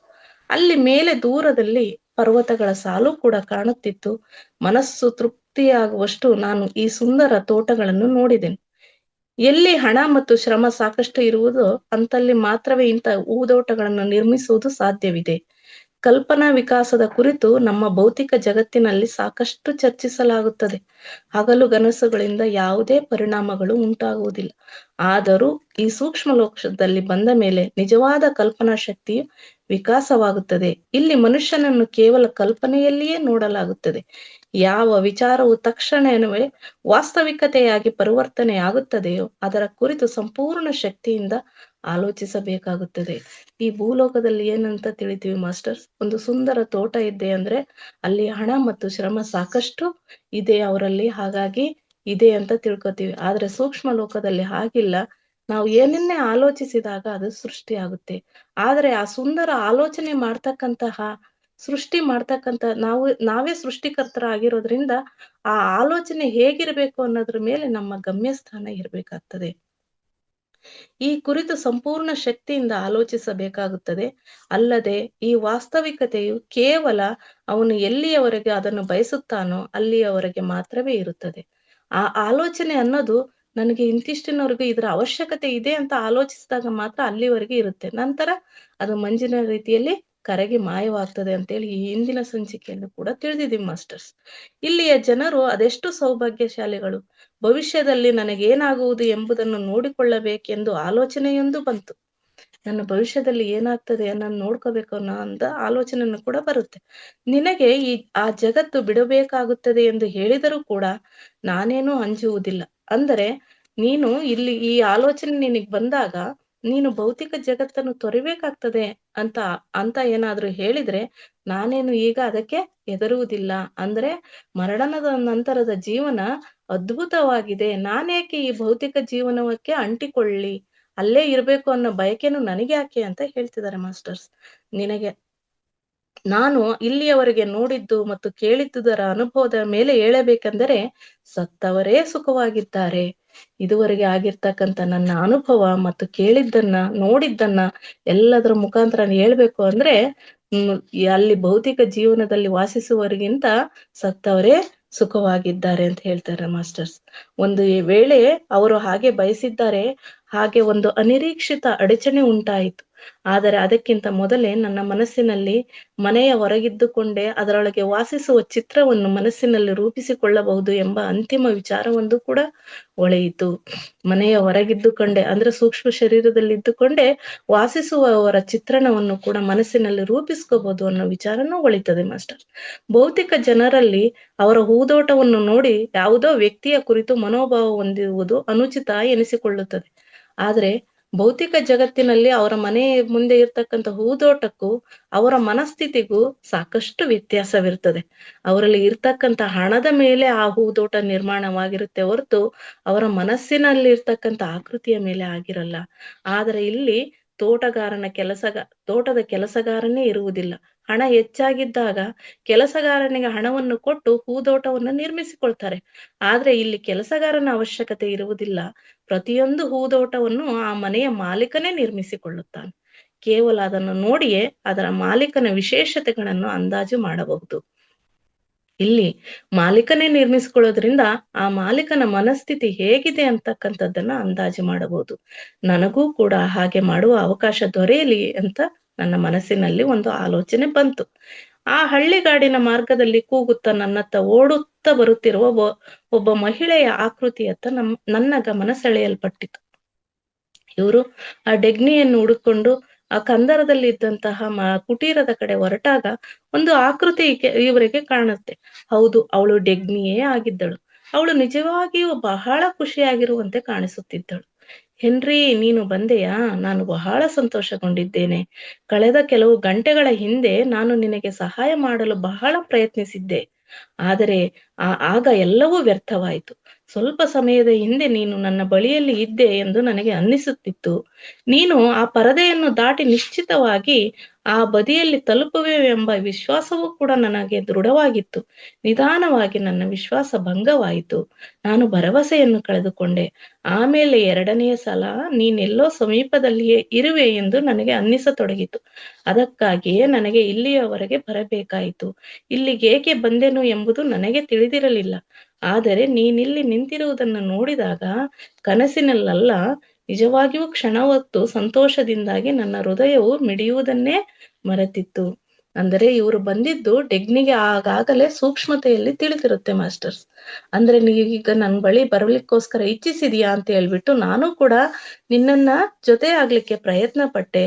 ಆದ್ರೆ ಅದು ಆಶಾಭಂಗವಾಯಿತು ಅಂತ ವಿಷಯ ತಿಳಿಸ್ತಾರೆ ಮಾಸ್ಟರ್. ನನ್ನೆದುರು ನಿಂತರ ಆ ಸುಂದರ ಆಕೃತಿಯನ್ನು ನೋಡದೆ ಅವಳೊಬ್ಬ ಸುಂದರ ಕನ್ಯೆಯಾಗಿದ್ದಳು. ನಾವಿಬ್ಬರು ಅವಳ ಮನೆಯತ್ತ ನಡೆದೆವು. ನಾವಲ್ಲಿ ತಲುಪಿದಾಗ ಅವಳನ್ನು ನಾನು ವಿಶ್ರಾಮ ಕೋಣೆಯಲ್ಲಿಟ್ಟು ಪಿಯಾನೋವರೆಗೆ ತೆಗೆದುಕೊಂಡು ಹೋದೆ. ಆಕೆಯ ಕೊಠಡಿಯಲ್ಲಿದ್ದಂತ ಪಿಯಾನೋ ಹೊರಗೆ ಕರೆದುಕೊಂಡು ಹೋದೆ. ಏ ಪ್ರಿಯೆ, ನನಗಾಗಿ ಅದನ್ನು ನುಡಿಸು. ಈಗ ನನಗೆ ಸಂಗೀತದಲ್ಲಿ ತನ್ಮಯನಾಗುವ ಇಚ್ಛೆಯಾಗಿದೆ ಎಂದು ನಾನು ಹೇಳಿದೆ. ನಾನು ಕುರ್ಚಿಯಲ್ಲಿನ ಎಳೆದುಕೊಂಡು ಅವಳ ಹತ್ತಿರ ಕುಳಿತುಕೊಂಡೆ. ಅವಳು ಪಿಯಾನೋ ನುಡಿಸಿದಳು. ಏನು ನುಡಿಸಿದಳೆಂಬುದು ನನಗೆ ನೆನಪಿಲ್ಲ. ಅದೊಂದು ಖುಷಿಯ ಗೀತೆಯಾಗಿತ್ತೆಂದು ಮಾತ್ರ ನೆನಪಿದೆ. ನಾನು ಕುರ್ಚಿಯನ್ನು ಬೆನ್ನು ತಾಗಿಸಿ ಕುಳಿತು ಆನಂದದಲ್ಲಿ ಮುಳುಗಿ ಕಣ್ಣು ಮುಚ್ಚಿಕೊಂಡೆ. ಕೆಲವೊಂದು ಕ್ಷಣಗಳವರೆಗೆ ಎಂಥ ಆಳವಾದ ಶಾಂತಿಯನ್ನು ಅನುಭವಿಸಿದನೆಂದರೆ ಆ ನಂತರ ಯಾವುದೇ ಭಾವವೂ ಕೂಡ ಅಪ್ಪಟ, ಅರ್ಥಹೀನ ಮತ್ತು ಶೂನ್ಯ ಎನಿಸಿತು. ನಾವೆಷ್ಟು ಸಮಯದವರೆಗೆ ಮಾತನಾಡುತ್ತಿದ್ದೆವು ಎಂಬುದು ನನಗೆ ಗೊತ್ತಿಲ್ಲ. ಚಾರ್ಲ್ಸ್ ನಿಧನದ ನಂತರ ನನಗಾದ ದುಃಖದ ಕುರಿತು, ಆಚಾರ್ಯರು ನನ್ನ ಹತ್ತಿರ ಹೇಗೆ ಬಂದರು, ನಿನ್ನೆಯ ಸಂಜೆಯ ಮುಂಚಿನ ಅನುಭವ, ನಿನ್ನೆ ಆಚಾರ್ಯನ ಸಹಾಯದಿಂದ ಅವಳನ್ನ ಭೇಟಿಯಾಗುವವರೆಗೆ ಎಲ್ಲ ವಿಷಯಗಳನ್ನು ಅವಳಿಗೆ ಹೇಳಿದನು. ಚೈತನ್ಯದ ಬೇರೆ ಬೇರೆ ಸ್ತರಗಳಲ್ಲಿರುವ ಕಾರಣದಿಂದಾಗಿ ಒಂದಾಗಿ ಇರುವುದಂತೂ ಸಾಧ್ಯವಿಲ್ಲ. ಅಂದ್ರೆ ಈತ ಭೌತಿಕ ಜೀವನದಲ್ಲಿ ಇದ್ದಾನೆ, ಈಕೆ ಸೂಕ್ಷ್ಮ ಲೋಕದಲ್ಲಿ ಇದ್ದಾಳೆ. ಆದ್ದರಿಂದ ಒಂದಾಗಿ ಇರುವುದಂತೂ ಸಾಧ್ಯವಿಲ್ಲ. ಆದರೆ ಎಂದಾದರೊಂದು ದಿನ ಜೊತೆಯಾಗಿ ಜೀವನ ಸಾಗಿಸೋಣ ನಾವು. ಸಾವು ನಮ್ಮ ಪ್ರಗತಿ ಮತ್ತು ಸಂತೋಷಗಳಲ್ಲಿ ಅಡಚಣೆಯಾಗಿಲ್ಲ ಎಂಬುದನ್ನು ನಾವು ಸಿದ್ಧ ಮಾಡಿ ತೋರಿಸೋಣ. ಅಂದ್ರೆ ನಿನಗೆ ಸಾವು ಬಂದಿರ್ಬೋದು, ಸಾವಿನಲ್ಲೂ ಕೂಡ ಒಂದಾಗ್ತಕ್ಕಂತ ಅವಕಾಶ ಇದೆ ಇಲ್ಲಿ. ಅದಕ್ಕಾಗಿ ನಾವು ಅದನ್ನ ಎಲ್ಲರಿಗೂ ಕೂಡ, ಸಾವು ಅಂತಕ್ಕಂಥದ್ದು ದುಃಖದ ಪರಿಸ್ಥಿತಿ ಅಲ್ಲ, ಸಾವಿನ ನಂತರವೂ ಜೀವನವಿದೆ, ಅಲ್ಲೂ ಕೂಡ ಸುಖ ಉಂಟು ಅನ್ನೋದನ್ನ ನಾವು ಎಲ್ಲರಿಗೂ ಸಿದ್ಧ ಮಾಡಿ ತೋರ್ಸೋಣ ಅಂತ ಮಾತಾಡ್ಕೊಡ್ತಾರೆ ಮಾಸ್ಟರ್ಸ್. ನಮ್ಮ ಪರಸ್ಪರ ಸಮ್ಮಾನ ಭಾವವು, ಅಂದ್ರೆ ಯಾರನ್ನ ಯಾರು ಬೇಕಾದ್ರೂ ಭೇಟಿ ಆಗ್ಬೋದು ಅಂತ ನಾವು ಕೂಡ ಸಾಮಾನ್ಯವಾಗಿ ಯೋಚಿಸ್ತೀವಿ. ನಾವು ಕೂಡ ನಮ್ಮನ್ನು ಭೇಟಿ ಆಗ್ತಕ್ಕಂಥವ್ರು ಕೂಡ ಅದೇ ಸ್ತರದಲ್ಲಿ ಇರಬೇಕಾಗ್ತದೆ. ನಮ್ಮ ಪರಸ್ಪರ ಸಮ್ಮಾನ ಭಾವವು, ಅವಳು ನನ್ನೆಡೆಗೆ ಬರುವುದು ಸಾಧ್ಯವಿಲ್ಲ, ಆದರೆ ಆಕೆ ನನ್ನೆಡೆಗೆ ಬರ್ಲಿಕ್ಕೆ ಸಾಧ್ಯವಿಲ್ಲ. ಆದರೆ ನಾನು ಅವಳೆಡೆಗೆ ಯಾವಾಗ ಬೇಕಾದರೂ ಬರಬಹುದಾದಂತ ಆವರಣವನ್ನು ಭೇದಿಸಲು ನನಗೆ ಸಹಾಯ ಮಾಡುವುದು ಎಂಬ ಅನುಭೂತಿಯನ್ನ ನಾವಿಬ್ಬರೂ ಹೊಂದಿದ್ದೆವು. ಅಂದ್ರೆ ಈತ ಮಾತ್ರ ದೇಹವನ್ನು ತ್ಯಜಿಸಿದ ನಂತರ ಆಕೆಯ ಸ್ತರಕ್ಕೆ ಹೋಗ್ಲಿಕ್ಕೆ ಆಕೆ ಸಹಾಯ ಮಾಡಬಲ್ಲಳು ಅಂತಕ್ಕಂಥ ಭಾವವನ್ನ ಇವರಿಬ್ಬರು ಕೂಡ ನೀನು ಸಹಾಯ ಮಾಡ್ಬೇಕು ಅನ್ನೋ ರೀತಿಯಲ್ಲಿ ಇಬ್ಬರು ಒಪ್ಪಂದವನ್ನು ಮಾಡ್ಕೋತಾರೆ ಮಾಸ್ಟರ್. ಅವಳು ಆ ಕೊಳ್ಳದಲ್ಲಿರುವ ಜನರ ಕುರಿತು ನನಗೆ ಹೇಳಿದಳು. ಬಹಳಷ್ಟು ಜನರು ಅವಳ ಮಿತ್ರರೇ ಆಗಿದ್ದರು. ಅವರನ್ನು ನನಗೂ ಪರಿಚಯಿಸ ಬಯಸಿದ್ದಳು. ಇಲ್ಲಿ ಯಾರ ಆಸಕ್ತಿ ಅಭಿರುಚಿಗಳು ಒಂದಾಗಿರುತ್ತವೆಯೋ ಅವರೆಲ್ಲರೂ ಇಲ್ಲಿ ಪರಸ್ಪರ ಭೇಟಿಯಾಗುತ್ತಾರೆ. ಹೇಳಿದ್ವಲ್ಲ ಮಾಸ್ಟರ್ಸ್, ಯಾರು ಯಾವ ಸ್ಥಾಯಿಗೆ ಮ್ಯಾಚ್ ಆಗ್ತಿರ್ತಾರೋ ಅವರು ಆಯಾ ಸ್ಥಾಯಿಯಲ್ಲಿರ್ತಕ್ಕಂಥವ್ರನ್ನ ಭೇಟಿ ಆಗುತ್ತಾರೆ ಎಂದು ಹೇಳಿದಳು. ಆದರೆ ಈ ಸ್ತರದಲ್ಲಿ ಮದುವೆ ಎನ್ನುವ ಸಂಗತಿ ಇರಲಿಲ್ಲ. ಎಲ್ಲರನ್ನೂ ಹೆಸರು ಹಿಡಿದು ಕರೆಯುತ್ತಾರೆ. ಆದ್ರೆ ಇಲ್ಲಿ ಒಬ್ಬರಿಗೊಬ್ಬರಿಗೆ ಇಷ್ಟ ಅಂತೇಳಿ ಮದುವೆ ಅನ್ನೋ ಸಂಗತಿ ಮಾತ್ರ ಇರೋದಿಲ್ಲ. ಎಲ್ಲರೂ ಎಲ್ಲರನ್ನು ಹೆಸರು ಹಿಡದೆ ಕರೆಯುತ್ತಾರೆ. ಅಡ್ಡ ಹೆಸರನ್ನ ಬಳಸುವುದಿಲ್ಲ. ನಾವೇನು ಅನ್ವರ್ಥ ನಾಮಗಳು ಅಂತ ಹೇಳ್ತೀವಲ್ಲ ಮಾಸ್ಟರ್ಸ್, ಅದನ್ನ ಬಳಸೋದಿಲ್ಲ. ಎಲ್ಲರನ್ನು ಹೆಸರು ಹಿಡಿದು ಕರೆಯುತ್ತಾರೆ. ಅವಳು ನನಗೊಂದು ಕೆಲವೊಂದು ಹೆಸರನ್ನ ಹೇಳಿದಳು. ಒಬ್ಬ ಹುಡುಗಿ ಯಾವಾಗ್ಲೂ ಮುಗುಳ್ನಗುತ್ತಾ ಇರುತ್ತಿದ್ದಳು. ಅವಳ ಹೆಸರು ಸನ್ ಬೀಮ್. ಒಬ್ಬ ಹುಡುಗಿ ಯಾವಾಗಲೂ ನೀಲಿ ಬಣ್ಣದ ವಸ್ತ್ರವನ್ನೇ ಧರಿಸುತ್ತಿದ್ದಳು. ಅವಳಿಗೆ ಎಲ್ಲರೂ ಬ್ಲೂ ಬೆಲ್ ಅಂತ ಕರೀತಾರೆ. ಒಬ್ಬಾತನು ಯಾವಾಗ್ಲೂ ಇನ್ನೊಬ್ಬರಿಗೆ ಸಹಾಯ ಮಾಡುತ್ತಲೇ ಇರುತ್ತಾನೆ. ಅದು ಅವನ ಸ್ವಭಾವ ಆಗಿರುತ್ತೆ. ಆದ್ದರಿಂದ ಆತನಿಗೆ ಡಾಕ್ಟರ್ ಅಂತ ಕರೀತಾರೆ. ನಾನು ಅವಳ ಮಿತ್ರರನ್ನು ಅವಶ್ಯವಾಗಿ ಭೇಟಿಯಾಗುವೆ. ಆದರೆ ನಿಜವಾಗಿಯೂ ಇರದಿರುವಂತಹ ಇವರು ತನ್ನೊಂದಿಗೆ ಹೇಗೆ ಭೇಟಿಯಾಗಬಲ್ಲರು ಎಂದು ನಾನು ಕೇಳಿದೆನು. ಆದ್ರೆ ಇವರು ನಿಜವಾಗಿಯೂ ಇರಲ್ಲ, ಸೂಕ್ಷ್ಮ ಶರೀರದಲ್ಲಿ ಇರ್ತಾರೆ. ಆದ್ರೆ ಹೇಗೆ ಭೇಟಿ ಆಗ್ತಾರೆ ಅಂತ ಕೇಳಿದೆ. ಅದಕ್ಕೆ ಅವಳು, ಇಲ್ಲಿ ಎಲ್ಲರ ವಿಶೇಷತೆಗಳೇ ಕಾಣಿಸುತ್ತವೆ ಎಂಬುದನ್ನು ನೀನು ನೋಡುವೆ. ಭೌತಿಕ ಜಗತ್ತಿನಲ್ಲಿ ನಾವು ನೋಡುವಂತೆ ಇಲ್ಲಿಯೂ ಕೂಡ ಸಣ್ಣ ಪುಟ್ಟ ಈರ್ಷೆ, ಹೊಟ್ಟೆ ಕಿಚ್ಚು ಮುಂತಾದವು ಕೂಡ ಇರುತ್ತವೆ. ಪ್ರತಿಯೊಬ್ಬರೂ ಕೂಡ ಇತರರ ಹತ್ತಿರ ಇರುವಂತ ಯಾವುದೇ ವಸ್ತುವನ್ನು ಹೊಂದಬಲ್ಲರು. ಏಕೆಂದರೆ ಕೇವಲ ಅವರ ರೂಪವನ್ನಷ್ಟೇ ನಾವು ಮನಸ್ಸಿನಲ್ಲಿ ಧಾರಣೆ ಮಾಡಿದರೆ ಸಾಕು. ಆದ್ರೂ ಇಲ್ಲಿ ಅನ್ಕೊಂಡಿದ್ದೆಲ್ಲ ಸಿಗುತ್ತೆ. ಆದ್ರೂ ಕೂಡ ಸ್ವಲ್ಪ ಈರ್ಷಾ ಭಾವನೂ ಕೂಡ ಇರುತ್ತೆ. ಸಣ್ಣ ಪುಟ್ಟ ಈರ್ಷಾ ಭಾವ, ಹೊಟ್ಟೆ ಕಿಚ್ಚು ಭಾವನೂ ಕೂಡ ಇರುತ್ತೆ ಅಂತ ಹೇಳ್ತಿದ್ದಾರೆ ಮಾಸ್ಟರ್ಸ್. ಆದರೆ ಇಲ್ಲಿ ಎಲ್ಲರ ವಿಶೇಷಗಳನ್ನೇ ನೋಡಬೇಕಾಗ್ತದೆ. ವಿಶೇಷದಿಂದ ಅವರ ಕಾಣಿಸ್ತಾರೆ. ಈ ಹಂತದವರೆಗೆ ತಲುಪಲು ಏನು ಮಾಡಬೇಕಾದ ಅವಶ್ಯಕತೆಯೇ ಇಲ್ಲ. ಬರೀ ಮನಸ್ಸಿನಲ್ಲಿ ಧಾರಣ ಮಾಡಿದರೆ ಸಾಕು, ಸ್ವಯಂ ಜನರೇ ಹಾಗೆ ಆಗುತ್ತಾರೆ. ಅವರು ಹೇಗೆ ಇದ್ದಾರೆ ಎಂಬುದನ್ನು ಬಹುಬೇಗ ನೀನು ತಿಳಿದುಕೊಳ್ಳುವೆ. ದುಷ್ಟಾತಿ ದುಷ್ಟ ಮನುಷ್ಯನಲ್ಲಿಯೂ ಏನಾದರೂ ಸ್ವಲ್ಪ ಒಳ್ಳೆಯ ಗುಣ ಇದ್ದೇ ಇರುತ್ತದೆ. ಎಂತ ದುಷ್ಟಾತಿ ದುಷ್ಟ ಗುಣಗಳು ಇರ್ತಕ್ಕಂಥ ವ್ಯಕ್ತಿ ಅಂದ್ರೂ ಕೂಡ ಅವನಲ್ಲಿ ಏನಾದ್ರೂ ಒಂದು ಮಹೋನ್ನತ ಗುಣ ಇದ್ದೇ ಇರುತ್ತದೆ. ಮತ್ತು ಒಳ್ಳೆಯವರಲ್ಲೂ ಕೂಡ, ಎಲ್ಲಾ ಒಳ್ಳೆಯವರಾದಂಥವರಲ್ಲೂ ಕೂಡ ಏನಾದರೂ ಒಂದು ಕೆಟ್ಟ ಗುಣನೂ ಕೂಡ ಇರುತ್ತದೆ ಅನ್ನೋದು ನಾಣ್ಣುಡಿ ಆದ್ರೂ ಕೂಡ ಇದು ಸತ್ಯವೂ ಕೂಡ ಆಗಿರ್ತದೆ. ಈ ಸಂಭಾಷಣೆಯಲ್ಲಿ ಎಷ್ಟು ಸಮಯ ಕಳೆಯಿತು ಎಂಬುದರ ಕುರಿತು ನನಗೆ ಎಳ್ಳಷ್ಟು ಅಂದಾಜಿರಲಿಲ್ಲ. ನನ್ನೊಳಗೆ ಏನೋ ಒಂದು ಅಲುಗಾಡುತ್ತಿದೆ ಎಂದು ನೆನಪಿನಲ್ಲಾಯಿತು. ನನ್ನ ಶರೀರವು ಅವಶ್ಯಕ ಪ್ರಮಾಣದ ನಿದ್ದೆಯನ್ನು ಪೂರೈಸಿದೆ ಎಂಬುದನ್ನು ಅರಿತುಕೊಂಡೆ. ನಾನು ಡೆಗ್ನಿಗೆ ವಿದಾಯ ಹೇಳುವಷ್ಟರಲ್ಲಿಯೇ ಕೋಣೆಯ ಗೋಡೆಗಳು ಮಂಜಿನಂತೆ ಕಾಣತೊಡಗಿದವು. ಆಮೇಲೆ ಅದೃಶ್ಯವಾದವು. ಮತ್ತೊಮ್ಮೆ ಗಾಳಿಯಲ್ಲಿ ತೇಲುತ್ತಿರುವಂತಹ ಅನುಭೂತಿಯಾಯಿತು. ಒಮ್ಮಿಂದೊಮ್ಮೆಲೆ ನಾನು ಕೊಲಂಬೋದಲ್ಲಿ ಮಲಗಿರುವ ನನ್ನ ಶರೀರದಲ್ಲಿ ಎಚ್ಚರಗೊಂಡೆ. ಈ ಸಲ ಎಲ್ಲಿಯೂ ನಿಲ್ಲುವ ಅಗತ್ಯವೇ ಇರಲಿಲ್ಲ. ಕೋಣೆಯಲ್ಲೂ ಕೂಡ ನನ್ನನ್ನು ನಾನು ನೋಡ್ಕೊಳ್ಳೂ ಇಲ್ಲ. ಮಂಚದ ಮೇಲಿನ ನನ್ನ ಶರೀರವನ್ನು ಕೂಡ ನೋಡಲಿಲ್ಲ. ನಾನು ಸಂಪೂರ್ಣವಾಗಿ ಎಚ್ಚರಗೊಂಡು ಗಡಿಯಾರದಲ್ಲಿ ಸಮಯ ಎಷ್ಟಾಗಿದೆ ಎಂದು ನೋಡುತ್ತಿದ್ದೆ. ಸಮಯ ಆಗಾಗಲೇ 7 ಗಂಟೆಯಾಗಿತ್ತು. ಸೂರ್ಯನ ಬೆಳಕು ಕೋಣೆಯಲ್ಲಿ ಹರಡುತ್ತಿತ್ತು. ತಕ್ಷಣವೇ ನಾನು ಮಂಚದಿಂದ ಇಳಿದು ನನ್ನ ಟೇಬಲ್ಗೆ ಹೋಗಿ ಕುಳಿತು ರಾತ್ರಿಯ ಘಟನೆಗಳ ಕುರಿತು ಬರೆಯತೊಡಗಿದೆ. ಈಗ ನನ್ನ ಕೆಲಸ ಪೂರ್ಣಗೊಂಡಿದೆ. 10 ಗಂಟೆಯಾಗುತ್ತಿದೆ. ನನಗೆ ಸಿದ್ಧವಾಗಲು ಸಮಯ. ಆಚಾರ್ಯ ಬರುವವನಿದ್ದಾನೆ. ನಾನು ಬರೆದು ತೋರಿಸುವುದನ್ನು ನೋಡಿ ಯಾವ ರೀತಿ ಪ್ರತಿಕ್ರಿಯಿಸುತ್ತಾನೆ ಎಂಬುದನ್ನು ಹೇಳಲಾರೆ. ಅವನು ತನ್ನ ಶಿಷ್ಯನ ಪ್ರಗತಿ ಕುರಿತು ಸಂತೋಷ ಪಡುವನೋ ಅಥವಾ ಇದೆಲ್ಲವೂ ವ್ಯರ್ಥವಾದುದೆಂದು ಹೇಳುವನೋ? ನಾನೊಬ್ಬನೇ ಯಾತ್ರೆ ಮಾಡಲಾರೆ ಅಥವಾ ಇದಕ್ಕಾಗಿ ನನಗಿನ್ನು ಬಹಳ ಕಲಿಯಬೇಕಾಗಿದೆ ಎಂಬುದು ಮಾತ್ರ ಹೇಳಲಿಕ್ಕಿಲ್ಲ. ಯಾವುದು ಬೇಗನೆ ತಿಳಿಯುವುದು. ಡೆಗ್ನಿಯ ಭಾವಚಿತ್ರ ಬಹಳ ಸಜೀವವಾಗಿದೆ. ಇಂಗ್ಲೆಂಡಿನಲ್ಲಿರುವಾಗ ಅವಳೊಂದಿಗೆ ಮದುವೆಯಾಗುವ ಅವಕಾಶವನ್ನು ಬಹುಶಃ ನಾನು ಕಳೆದುಕೊಂಡಿದ್ದೆನು. ಈ ಕುರಿತು ಏನು ಹೇಳಲಾರೆ. ಆದರೆ ನನಗೀಗ ಯಾವುದೇ ವಿಷಾದವಿಲ್ಲ. ನಮ್ಮೆದುರಿಗೆ ನಮ್ಮ ಭವಿಷ್ಯವಿದೆ. ಅದು ನಿಶ್ಚಿತವಾಗಿಯೂ ನಮ್ಮ ಹಿಂದಿನ ಜೀವನಕ್ಕಿಂತ ಹೆಚ್ಚು ಸುಂದರ ಮತ್ತು ವಿಸ್ಮಯಕಾರಿ ಆಗಿರುವುದು ಎಂದು ಅನಿಸುತ್ತದೆ. ಪ್ರತಿಯೊಬ್ಬರ ಆಲೋಚನೆ, ಮಾತು, ಕೃತಿ, ಕಾರ್ಯಗಳಲ್ಲಿ ನಾವು ಯಾಕೆ ಎಚ್ಚರಿಕೆ ಸ್ಥಿತಿಯಿಂದ ಇರಬೇಕು ಅಂದ್ರೆ ಮಾಸ್ಟರ್ಸ್, ನಮ್ಮ ಭವಿಷ್ಯ ನಮ್ಮ ಕಣ್ಣು ಮುಂದೆ ಇದೆ. ಇವಾಗ ಈಗೇನು ಆಲೋಚನೆ ಮಾಡ್ತೀವೋ, ಏನು ಕೆಲಸ ಮಾಡ್ತಿದೀವೋ ಅದೆಲ್ಲದರ ಆಧಾರದ ಮೇಲೆ ನಮ್ಮ ಭವಿಷ್ಯ ನಿರ್ಧಾರವಾಗೋದ್ರಿಂದ ನಮ್ಮ ಭವಿಷ್ಯ ಅಂತಕ್ಕಂಥದ್ದು ನಮ್ಮ ಕೈಲಿದೆ ಅನ್ನೋ ಎಚ್ಚರ ಸ್ಥಿತಿಯಲ್ಲಿ ನಾವಿರ್ಬೇಕಾಗ್ತದೆ. ಮತ್ತು ಇನ್ನು 11 ಗಂಟೆ ಆಗಿತ್ತು. ಆಗ ಕಳೆದ ರಾತ್ರಿಯ ಘಟನೆಗಳ ಕುರಿತಾದ ನೋಟ್ಸ್ಗಳನ್ನ ಮೇಜಿನ ಬಳಿ ಕುಳಿತುಕೊಂಡು 10 ನಿಮಿಷಗಳಿಂದಲೂ ಕೂಡ ಓದುತ್ತಲಿದ್ದೆ. ಒಂದು ಪರಿಚಿತ ಮಧುರ ಧ್ವನಿಯಿಂದ ಒಮ್ಮಿಂದೊಮ್ಮೆಲೆ ನನ್ನ ಧ್ಯಾನ ಭಂಗವಾಯಿತು. ಹೌದು ಏನ್ರಿ ನನ್ನ ಮಿತ್ರನೇ, ಕೊನೆಗೂ ನೀನು ಸ್ವಲ್ಪ ಉಪಲಬ್ಧಿಯನ್ನು ಹೊಂದಿದೆ. ಆರಂಭದಲ್ಲಿ ನಾನು ಹೇಳಿರುವುದೆಲ್ಲವೂ ಸತ್ಯವಾಗಿದೆ ಎಂಬುದನ್ನೆಲ್ಲ ನೀನು ಪ್ರಾಮಾಣಿಸಿ ನೋಡಿರುವೆ ಎಂಬುದನ್ನು ಈಗ ನೀನು ನಂಬುವೆ ಎನ್ನುತ್ತಾ ಎಂದಿನಂತೆ ತನ್ನ ಅಬಾಧ ರೀತಿಯಿಂದ ನನ್ನ ಕೋಣೆಯೊಳಗೆ ಬಂದಿರುವ ಇವರು ಆಚಾರ್ಯರೇ. ಹೌದು ಆಚಾರ್ಯರೇ, ನೀವು ಮೊದಲು ಹೇಳಿದ ಸಂಗತಿಗಳನ್ನೆಲ್ಲ ಅರ್ಥ ಮಾಡಿಕೊಳ್ಳಲು ಆರಂಭಿಸಿದ್ದೇನೆ. ಮತ್ತು ಯಾವ ಸಂಗತಿಗಳ ನಿಷ್ಕರ್ಷೆಯನ್ನು ಇನ್ನೂ ಹೊಂದಿಲ್ಲವೋ ಅವು ಕೂಡ ನಿಶ್ಚಿತವಾಗಿ ಅನುಭವ ಪೂರ್ವಕವಾಗಿ ಪ್ರಮಾಣಿತಗೊಳ್ಳುತ್ತವೆ ಎಂಬುದನ್ನು ಒಪ್ಪಿಕೊಳ್ಳಲು ವಿವಶವಾಗಿದ್ದೇನೆ. ಹಿಂದಿನ ರಾತ್ರಿಯ ಎಲ್ಲ ಘಟನೆಗಳ ಕುರಿತು ನಿಮಗೆ ತಿಳಿದಿದೆ ಎಂದು ನನಗೆ ಅನ್ನಿಸುತ್ತಿದೆ. ಆದ್ದರಿಂದ ಈ ವರದಿಯನ್ನು ತಮಗೆ ನೀಡುವುದು ಅಗತ್ಯವಾಗಿದೆ. ನೀವು ಇದನ್ನು ಓದಿ ಯಾವುದಾದರೂ ಮಹತ್ವಪೂರ್ಣ ಸಂಗತಿ ವಿವರಣೆಯಲ್ಲಿ ಬಂದಿಲ್ಲದಿದ್ದರೆ ನನಗೆ ಹೇಳಿ ಅಂತ ಹೇಳ್ತಾರೆ. ಆಚಾರ್ಯರು ಪ್ರಾರಂಭದಲ್ಲೇ ಹೇಳಿದ್ರು, ನೀನು ಇದನ್ನು ನಂಬಲೇಬೇಕು ಅಂತ ಏನೂ ಇಲ್ಲ, ನಿನಗೆ ಅನುಭವಕ್ಕೆ ಬಂದಾಗ ಮಾತ್ರ ಅನುಭವ ಪೂರ್ವಕವಾಗಿ ಒಪ್ಕೋ. ನಿನಗೆ ಅನುಭವ ಆದ್ಮೇಲೆ ಅದನ್ನ ಖಂಡಿತವಾಗಿ ಬರೆದಿಡ್ಬೇಕು ಅಂತ ಹೇಳಿರ್ತಾರೆ ಮಾಸ್ಟರ್. ಅದನ್ನೇ ಇಲ್ಲೂ ಕೂಡ ಅವರು ಅದನ್ನೇ ಹೇಳ್ತಾ ಇದ್ದಾರೆ. ಆಚಾರ್ಯರು ಸ್ವಯಂ ವರದಿಯನ್ನು ಓದುವುದಾಗಿ ಮತ್ತು ನಾವು ಜೊತೆಯಾಗಿ ಕೈಗೊಂಡಂತಹ ನಮ್ಮ ಇನ್ನೊಂದು ಸೂಕ್ಷ್ಮ ಶರೀರ ಪ್ರಯಾಣದ ವರದಿಗಳನ್ನು ಕೂಡ ನೋಡಲು ಬಯಸುವುದಾಗಿಯೂ ಕೂಡ ಹೇಳಿದರು. ಮೊದಲು ಅದರ ಕುರಿತಾಗಿಯೇ ಸ್ವಲ್ಪ ಹೊತ್ತು ಮಾತನಾಡಿ ಆಮೇಲೆ ಹೊಸ ವಿಷಯವನ್ನು ಶುರು ಮಾಡುವುದಾಗಿ ಹೇಳಿದರು. ಆ ವರದಿಗಳನ್ನೆಲ್ಲ ಓದಿದ ಮೇಲೆ ನನ್ನ ಮೇಲೆ ಅತ್ಯಂತ ಪ್ರಸನ್ನರಾಗಿರುವುದು ಸ್ಪಷ್ಟವಾಗಿತ್ತು. ನಾನು ಅವರಿಂದ ಕಲಿತಿರುವುದನ್ನು ಪ್ರಾಯೋಗಿಕವಾಗಿ ಮಾಡಿ ತೋರಿಸಿದನು ಎಂದು ಕೂಡ ಅವರಿಗೆ ಅನ್ನಿಸಿತ್ತು. ಅವರು ಕಳೆದ 1-2 ವಾರಗಳಲ್ಲಿ ಬಹಳ ಧೈರ್ಯದಿಂದ ನನಗೆ ತಿಳಿಸಿ ಹೇಳಿದ್ದರು.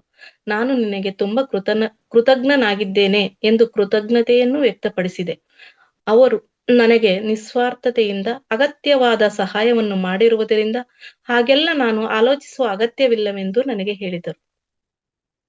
ಏಕೆಂದರೆ ನನ್ನಂತ ಕೇಸುಗಳನ್ನು ನಿರ್ವಹಿಸುವುದೇ ಅವರ ನಿಜವಾದ ಕಾರ್ಯವಾಗಿದೆ ಮತ್ತು ಯಾರಾದರೂ ಅವರ ತರಬೇತಿಯನ್ನು ನಿಜವಾಗಿಯೂ ಪ್ರಾಯೋಗಿಕವಾಗಿ ಉಪಯೋಗ ಮಾಡಿಕೊಂಡರೆ ಅದುವೇ ಅವರಿಗೆ ಬಹುದೊಡ್ಡ ಬಹುಮಾನವಾಗಿದೆ ಎಂದು ಕೂಡ ಅವರು ಹೇಳಿದರು.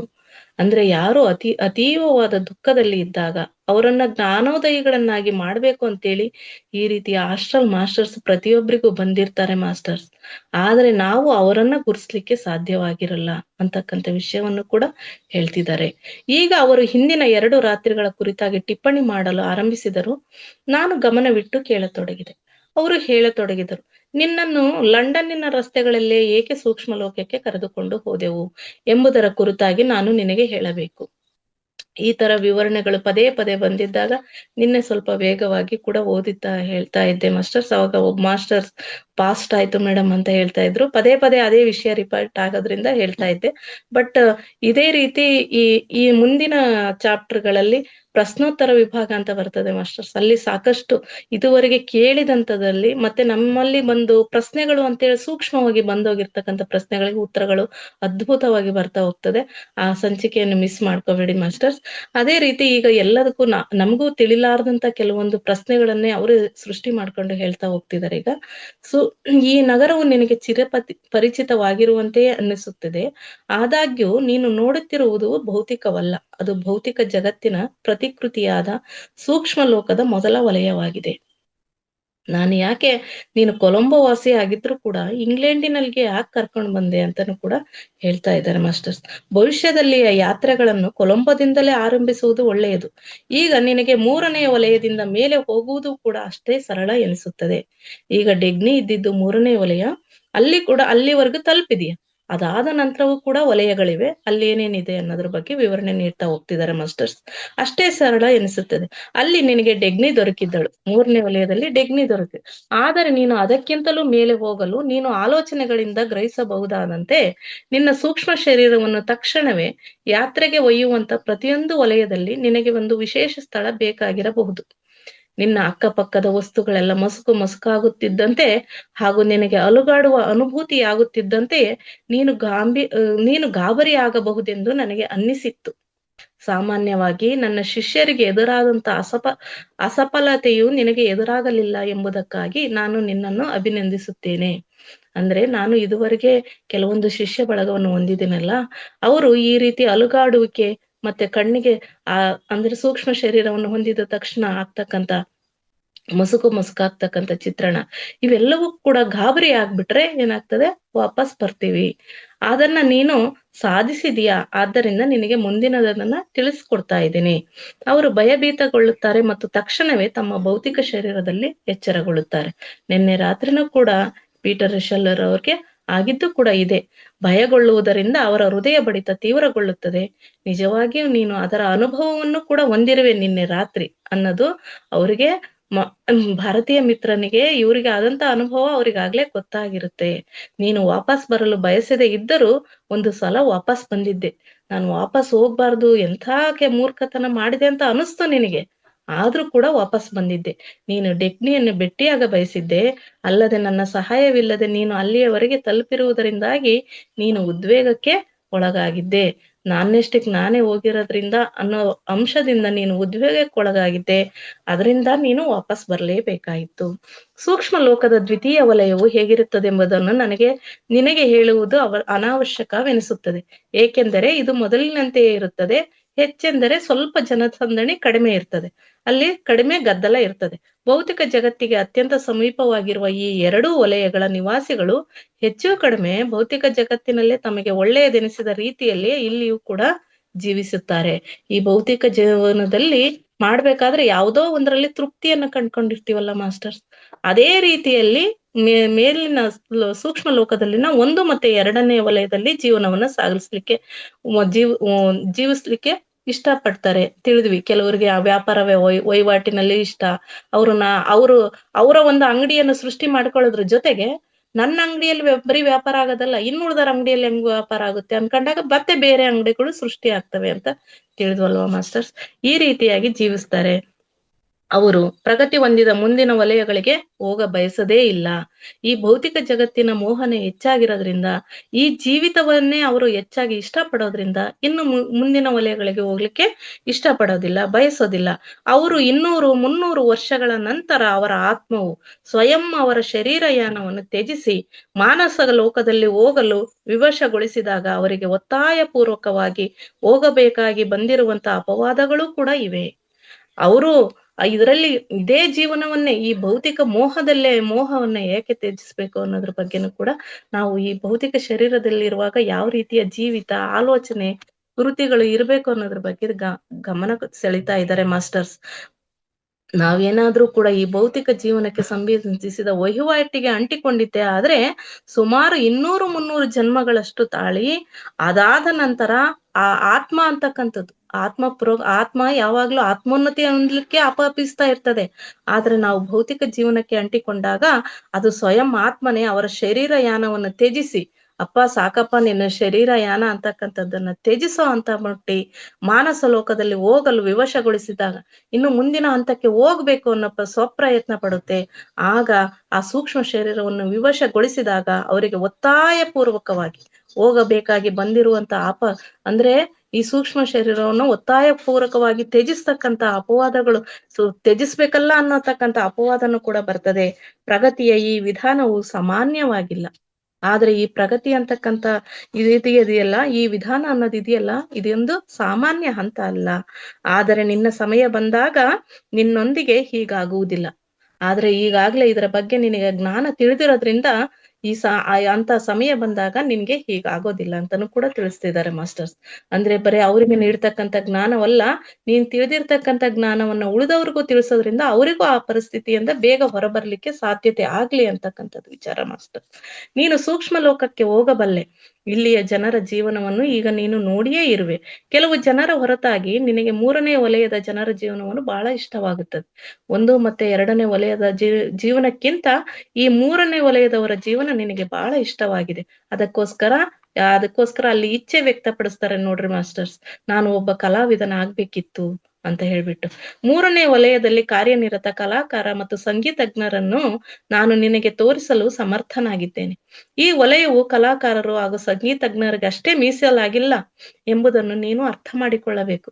ಬಟ್ ನೀನು ಗಮನಿಸಿರೋದು ಸಂಗೀತಜ್ಞರು ಮತ್ತು ಕಲಾಕಾರರನ್ನ, ಅವರಿಗಷ್ಟೇ ಮೀಸಲು ಅಂತ ತಿಳಿಬೇಡ. ಇನ್ನೂ ನಾನಾ ರೀತಿಯ ವಿಶಿಷ್ಟ ವೃತ್ತಿಗೆ ಸಮರ್ಪಿತಗೊಂಡಂತಹ, ಅಂದ್ರೆ ಇಂಜಿನಿಯರ್ಸ್ ಇರ್ಬೋದು, ಕ್ರಾಫ್ಟ್ಮೆನ್ಸ್ಗಳು ಇರ್ಬೋದು, ನಿನಗಿಲ್ಲಿ ತೋರಿಸುವುದು ನನಗೆ ತುಂಬಾ ಸುಲಭವಾಗಿದೆ. ಕೇವಲ ಭೌತಿಕ ಜೀವನದಲ್ಲಿಯೇ ಆನಂದ ಹೊಂದುತ್ತಾ ಅಷ್ಟರಲ್ಲಿಯೇ ತೃಪ್ತರಾಗದೆ ಇನ್ನು ಹೆಚ್ಚಿನ ಆಸಕ್ತಿ ಉಳ್ಳ ಎಲ್ಲ ರೀತಿಯ ಜನರೊಂದಿಗೆ ಪರಿಚಯಿಸುತ್ತೇನೆ. ನೀನು ಜೋಹಾನ್ ಸ್ಪಾರ್ಕ್ಸ್ ಇವರ ಸಂಗೀತವನ್ನು ಕೇಳುವಾಗ ನೀನು ನಮ್ಮ ಸಮಾನಾಂತರ ವಿಕಾಸ ವ್ಯವಸ್ಥೆಯ ದೇವಲೋಕದ ಕೆಲವು ಸದಸ್ಯರನ್ನು ಕೂಡ ನೋಡಿದ್ದೆ.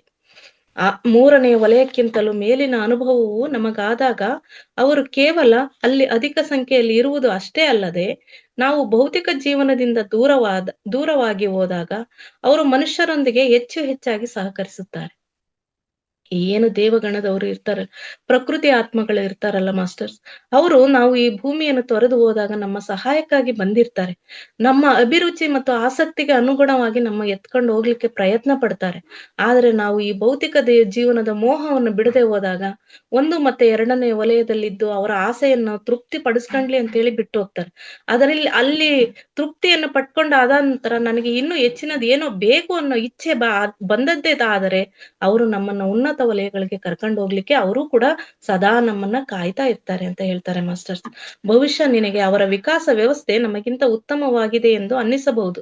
ಅರಣ್ಯದಲ್ಲಿ ಸಂಗೀತ ಸಮಾರಂಭವನ್ನು ನೋಡಿದಾಗ ನೀನು ಮೀನು, ಚಿಟ್ಟೆ ಹಾಗೂ ಪಕ್ಷಿಗಳ ಅವಸ್ಥೆಯಿಂದ ಮೂಲ ತತ್ವ, ಪ್ರಕೃತಿ ಆತ್ಮ ಮತ್ತು ಕೊನೆಗೆ ದೇವ ಹಂತದವರೆಗೆ ತಲುಪ ಬಯಸಿರಬಹುದು. ನಾವು ನಮ್ಮ ವಿಕಾಸ ವ್ಯವಸ್ಥೆಯನ್ನು ಬದಲಿಸಲಾರೆವು. ಯಾವುದಾದರೂ ವಿಶೇಷ ಪರಿಸ್ಥಿತಿಯಲ್ಲಿ ಮಾತ್ರ ಹಾಗೆ ಆಗಲು ಸಾಧ್ಯ. ನಾವು ಹೇಳಿದ್ವಿ ಮಾಸ್ಟರ್ಸ್, ಪ್ರಾಣಿ ಜನ್ಮ, ಪಕ್ಷಿಗಳ ಜನ್ಮ, ಅವೆಲ್ಲವೂ ಕೂಡ ಇಚ್ಛೆ ಪಟ್ಟು ಮಾತ್ರ ಮನುಷ್ಯ ಜನ್ಮಕ್ಕೆ ಬರ್ತವೆ ಹೊರತು ಇಲ್ಲ ಅಂದ್ರೆ ಪ್ರಕೃತಿ ಆತ್ಮಗಳಾಗೆ ಇರ್ತವೆ. ಬೇಡಪ್ಪ ಈ ಮನುಷ್ಯ ಜನ್ಮ ಯಾರು ಕರ್ಮಚಕ್ರದೊಳಗೆ ಸಿಲುಕೋತಾರೆ ಅಂತ ಹೇಳ್ಬಿಟ್ಟು ಅವು ಮನುಷ್ಯ ಜನ್ಮಕ್ಕೆ ಬರ್ಲಿಕ್ಕೆ ಇಚ್ಛಿಸದೆ ಹೋದ್ರೆ ಅವು ಪ್ರಕೃತಿ ಆತ್ಮಗಳಾಗಿರ್ತವೆ. ಆ ಪ್ರಕೃತಿ ಆತ್ಮಗಳಲ್ಲಿ ಆತ್ಮೋನ್ನತಿ ಪಡೆದು ದೇವಗಣಕ್ಕೆ ಸೇರ್ತವೆ ಅಂತ ತಿಳಿಸ್ತಾ ಇದ್ದಾರೆ ಮಾಸ್ಟರ್ಸ್. ನಾವು ಅಕಾಡೆಮಿಯಲ್ಲಿ ಇಷ್ಟೊಂದು ಸಮಯ ವ್ಯವಸಿ ನಿನಗೆ ಅಲ್ಲಿ ಏನೋ ಜರುಗುತ್ತಿದೆ ಎಂಬುದನ್ನೆಲ್ಲ ಏಕೆ ತೋರಿಸಿದೆನೆ ಎಂದು ನಿನಗೆ ಆಶ್ಚರ್ಯವೆನಿಸುತ್ತಿರಬಹುದು. ಇದಕ್ಕೆ 2 ಕಾರಣಗಳಿವೆ. ಒಂದನೆಯದು, ಸೂಕ್ಷ್ಮ ಲೋಕದಲ್ಲಿರುವ ಜನರು ಯಾವುದೇ ವಿಶೇಷ ಕಲೆಯ ತರಬೇತಿ ತೆಗೆದುಕೊಳ್ಳಬಹುದಾದ ಇಂಥ ಬಹಳಷ್ಟು ಸ್ಕೂಲ್ಗಳಿವೆ. ಅದರಲ್ಲಿ ಇದು ಕೂಡ ಒಂದು. ಈ ಕಲೆಯು ಅವರ ಅಭಿರುಚಿಗೆ ಅನುಗುಣವಾಗಿರುತ್ತದೆ. ಅವರಲ್ಲಿ ಕೆಲವರು ಆ ಕಲೆಗಳಲ್ಲಿ ದಕ್ಷತೆಯನ್ನು ಹೊಂದಿ ಭೌತಿಕ ಜಗತ್ತಿನಲ್ಲಿ ಸಂಸ್ಕೃತಿ ಮತ್ತು ಜ್ಞಾನವನ್ನು ಮುಂದುವರಿಸಿಕೊಂಡು ಹೋಗುವಲ್ಲಿ ಸಹಾಯ ಮಾಡುವುದಕ್ಕಾಗಿ ಅವರು ಮುಂದಿನ ಜನ್ಮದಲ್ಲಿ ಅದೇ ಕಲೆಯನ್ನು ಮುಂದುವರಿಸಿಕೊಂಡು ಹೋಗುವ ಇಚ್ಛೆಯೊಂದಿಗೆ ಜನ್ಮ ತಾಳುತ್ತಾರೆ. ಅಂದ್ರೆ ಈ ಮೊದಲ ಜನ್ಮದಲ್ಲಿ ಆ ಕಲೆಯ ಬಗ್ಗೆ ಅಭಿರುಚಿ ಇರ್ತಕ್ಕಂಥವರು ಸೂಕ್ಷ್ಮ ಲೋಕದಲ್ಲಿ ಹೋದಾಗ ಆ ಕಲೆಯಲ್ಲಿ ಇನ್ನೂ ಪರಿಣಿತಿಯನ್ನ ಸಾಧಿಸಿ ಪುನಃ ಭೂಲೋಕದಲ್ಲಿ ಈ ಭೂಲೋಕದಲ್ಲಿ ನಾನು ಹಂಚ್ತೀನಿ ಅನ್ನೋ ಉದ್ದೇಶ ಇಟ್ಕೊಂಡಾಗ ಪುನಃ ಈ ಭೂಲೋಕದಲ್ಲಿ ಜನ್ಮವನ್ನ ತಾಳ್ತಾರೆ ಅಂತ ಹೇಳ್ತಿದ್ದಾರೆ ಮಾಸ್ಟರ್ಸ್. 2ನೆಯ ಕಾರಣ, ಬಹುಶಃ ನೀನು ಇಲ್ಲಿಯವರೆಗೆ ತಿಳಿದುಕೊಂಡಿರಬಹುದು, ಅಕಾಡೆಮಿಯ ಒಂದು ಸ್ಪಷ್ಟ ಚಿತ್ರವನ್ನು ಮನಸ್ಸಿನಲ್ಲಿ ಇಟ್ಟುಕೊಂಡ ನಂತರ ನೀನು ಕೊಲಂಬೋದಲ್ಲಿ ನಿನ್ನ ಶರೀರದಲ್ಲಿ ಮರಳಿ ತಲುಪಿದ್ದೆ. ಆ ನಂತರ ನೀನು ಯಾವುದೇ ವಿಶೇಷ ಪ್ರಯಾಸವಿಲ್ಲದೆ ವಾಪಸ್ ಅದೇ ಸ್ಥಳದಲ್ಲಿ ತಲುಪಲು ಸಫಲನೂ ಕೂಡ ಆಗಿದ್ದೆ. ಅಲ್ಲಿ ನೀನು ಡೆಗ್ನಿಯೊಂದಿಗೆ ಪುನಃ ಸಂಪರ್ಕವನ್ನು ಸಾಧಿಸಿ ನಿನ್ನ ಸೂಕ್ಷ್ಮ ಲೋಕದ ಅನುಭವಗಳನ್ನು ಕೂಡ ಮುಂದುವರಿಸಿದೆ. ಮುಂಬರುವ ದಿನಗಳಲ್ಲಿ ಇದನ್ನು ಮರೆಯಬೇಡ. ಯಾವುದೇ ಒಂದು ಕಟ್ಟಡ ಅಥವಾ ದೃಶ್ಯವನ್ನು ಮನಸ್ಸಿನಲ್ಲಿ ಅಚ್ಚೊತ್ತಿಕೊಳ್ಳು. ಅದರಿಂದ ಭವಿಷ್ಯದಲ್ಲಿ ನೀನು ಅದರದ್ದೇ ವಿಚಾರ ರೂಪವನ್ನು ನಿರ್ಮಿಸಿ ಅದರ ಮೇಲೆ ಕೇಂದ್ರೀಕರಿಸಿ ಅಲ್ಲಿ ತಲುಪಬಲ್ಲೆ. ಯಾಕೆ ಪದೇ ಪದೇ ಭಾರತೀಯ ಮಿತ್ರ ಈ ಭವನವನ್ನ ನಿನ್ನ ಮನಸ್ಸಿನಲ್ಲಿ ಅಚ್ಚೊತ್ತಿಕೋ, ಈ ಚಿತ್ರಣವನ್ನ ಅಚ್ಚೊತ್ತಿಕೋ ಅಂತ ಹೇಳ್ತಾ ಇದ್ರು ಅಂತ ಹೇಳಿದ್ರೆ, ನಾವು ಸೂಕ್ಷ್ಮಯಾನ ಮಾಡಿದಾಗ ಅದರದೇ ವಿಚಾರವನ್ನ ನಿರ್ಮಿಸಿಕೊಂಡು ಅದರ ಮೇಲೆ ಕೇಂದ್ರೀಕರಿಸಿದಾಗ ನಾವು ಆ ಸ್ಥಳವನ್ನ ತಲುಪಲಿಕ್ಕೆ ಸಾಧ್ಯತೆ ಇದೆ. ಸೂಕ್ಷ್ಮ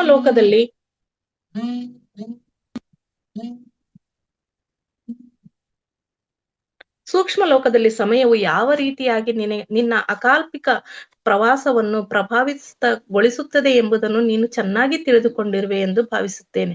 ಮುಂದೆ ನಿನಗೆ ಇದರ ಅವಶ್ಯಕತೆ ಎನಿಸಿದಾಗ ಈ ಕುರಿತು ನೀನು ಅನ್ವೇಷಣೆ ನಡೆಸಬೇಕು ಎಂಬುದು ನಿನಗೆ ತಿಳಿದಿರಲಿ ಎನ್ನುವ ಸಲುವಾಗಿ ಈ ಮಹತ್ವಪೂರ್ಣ ಸಂಗತಿಯ ಕುರಿತು ನಾನು ಸಾಕಷ್ಟು ವಿಸ್ತಾರವಾಗಿ ಚರ್ಚಿಸಿದನು.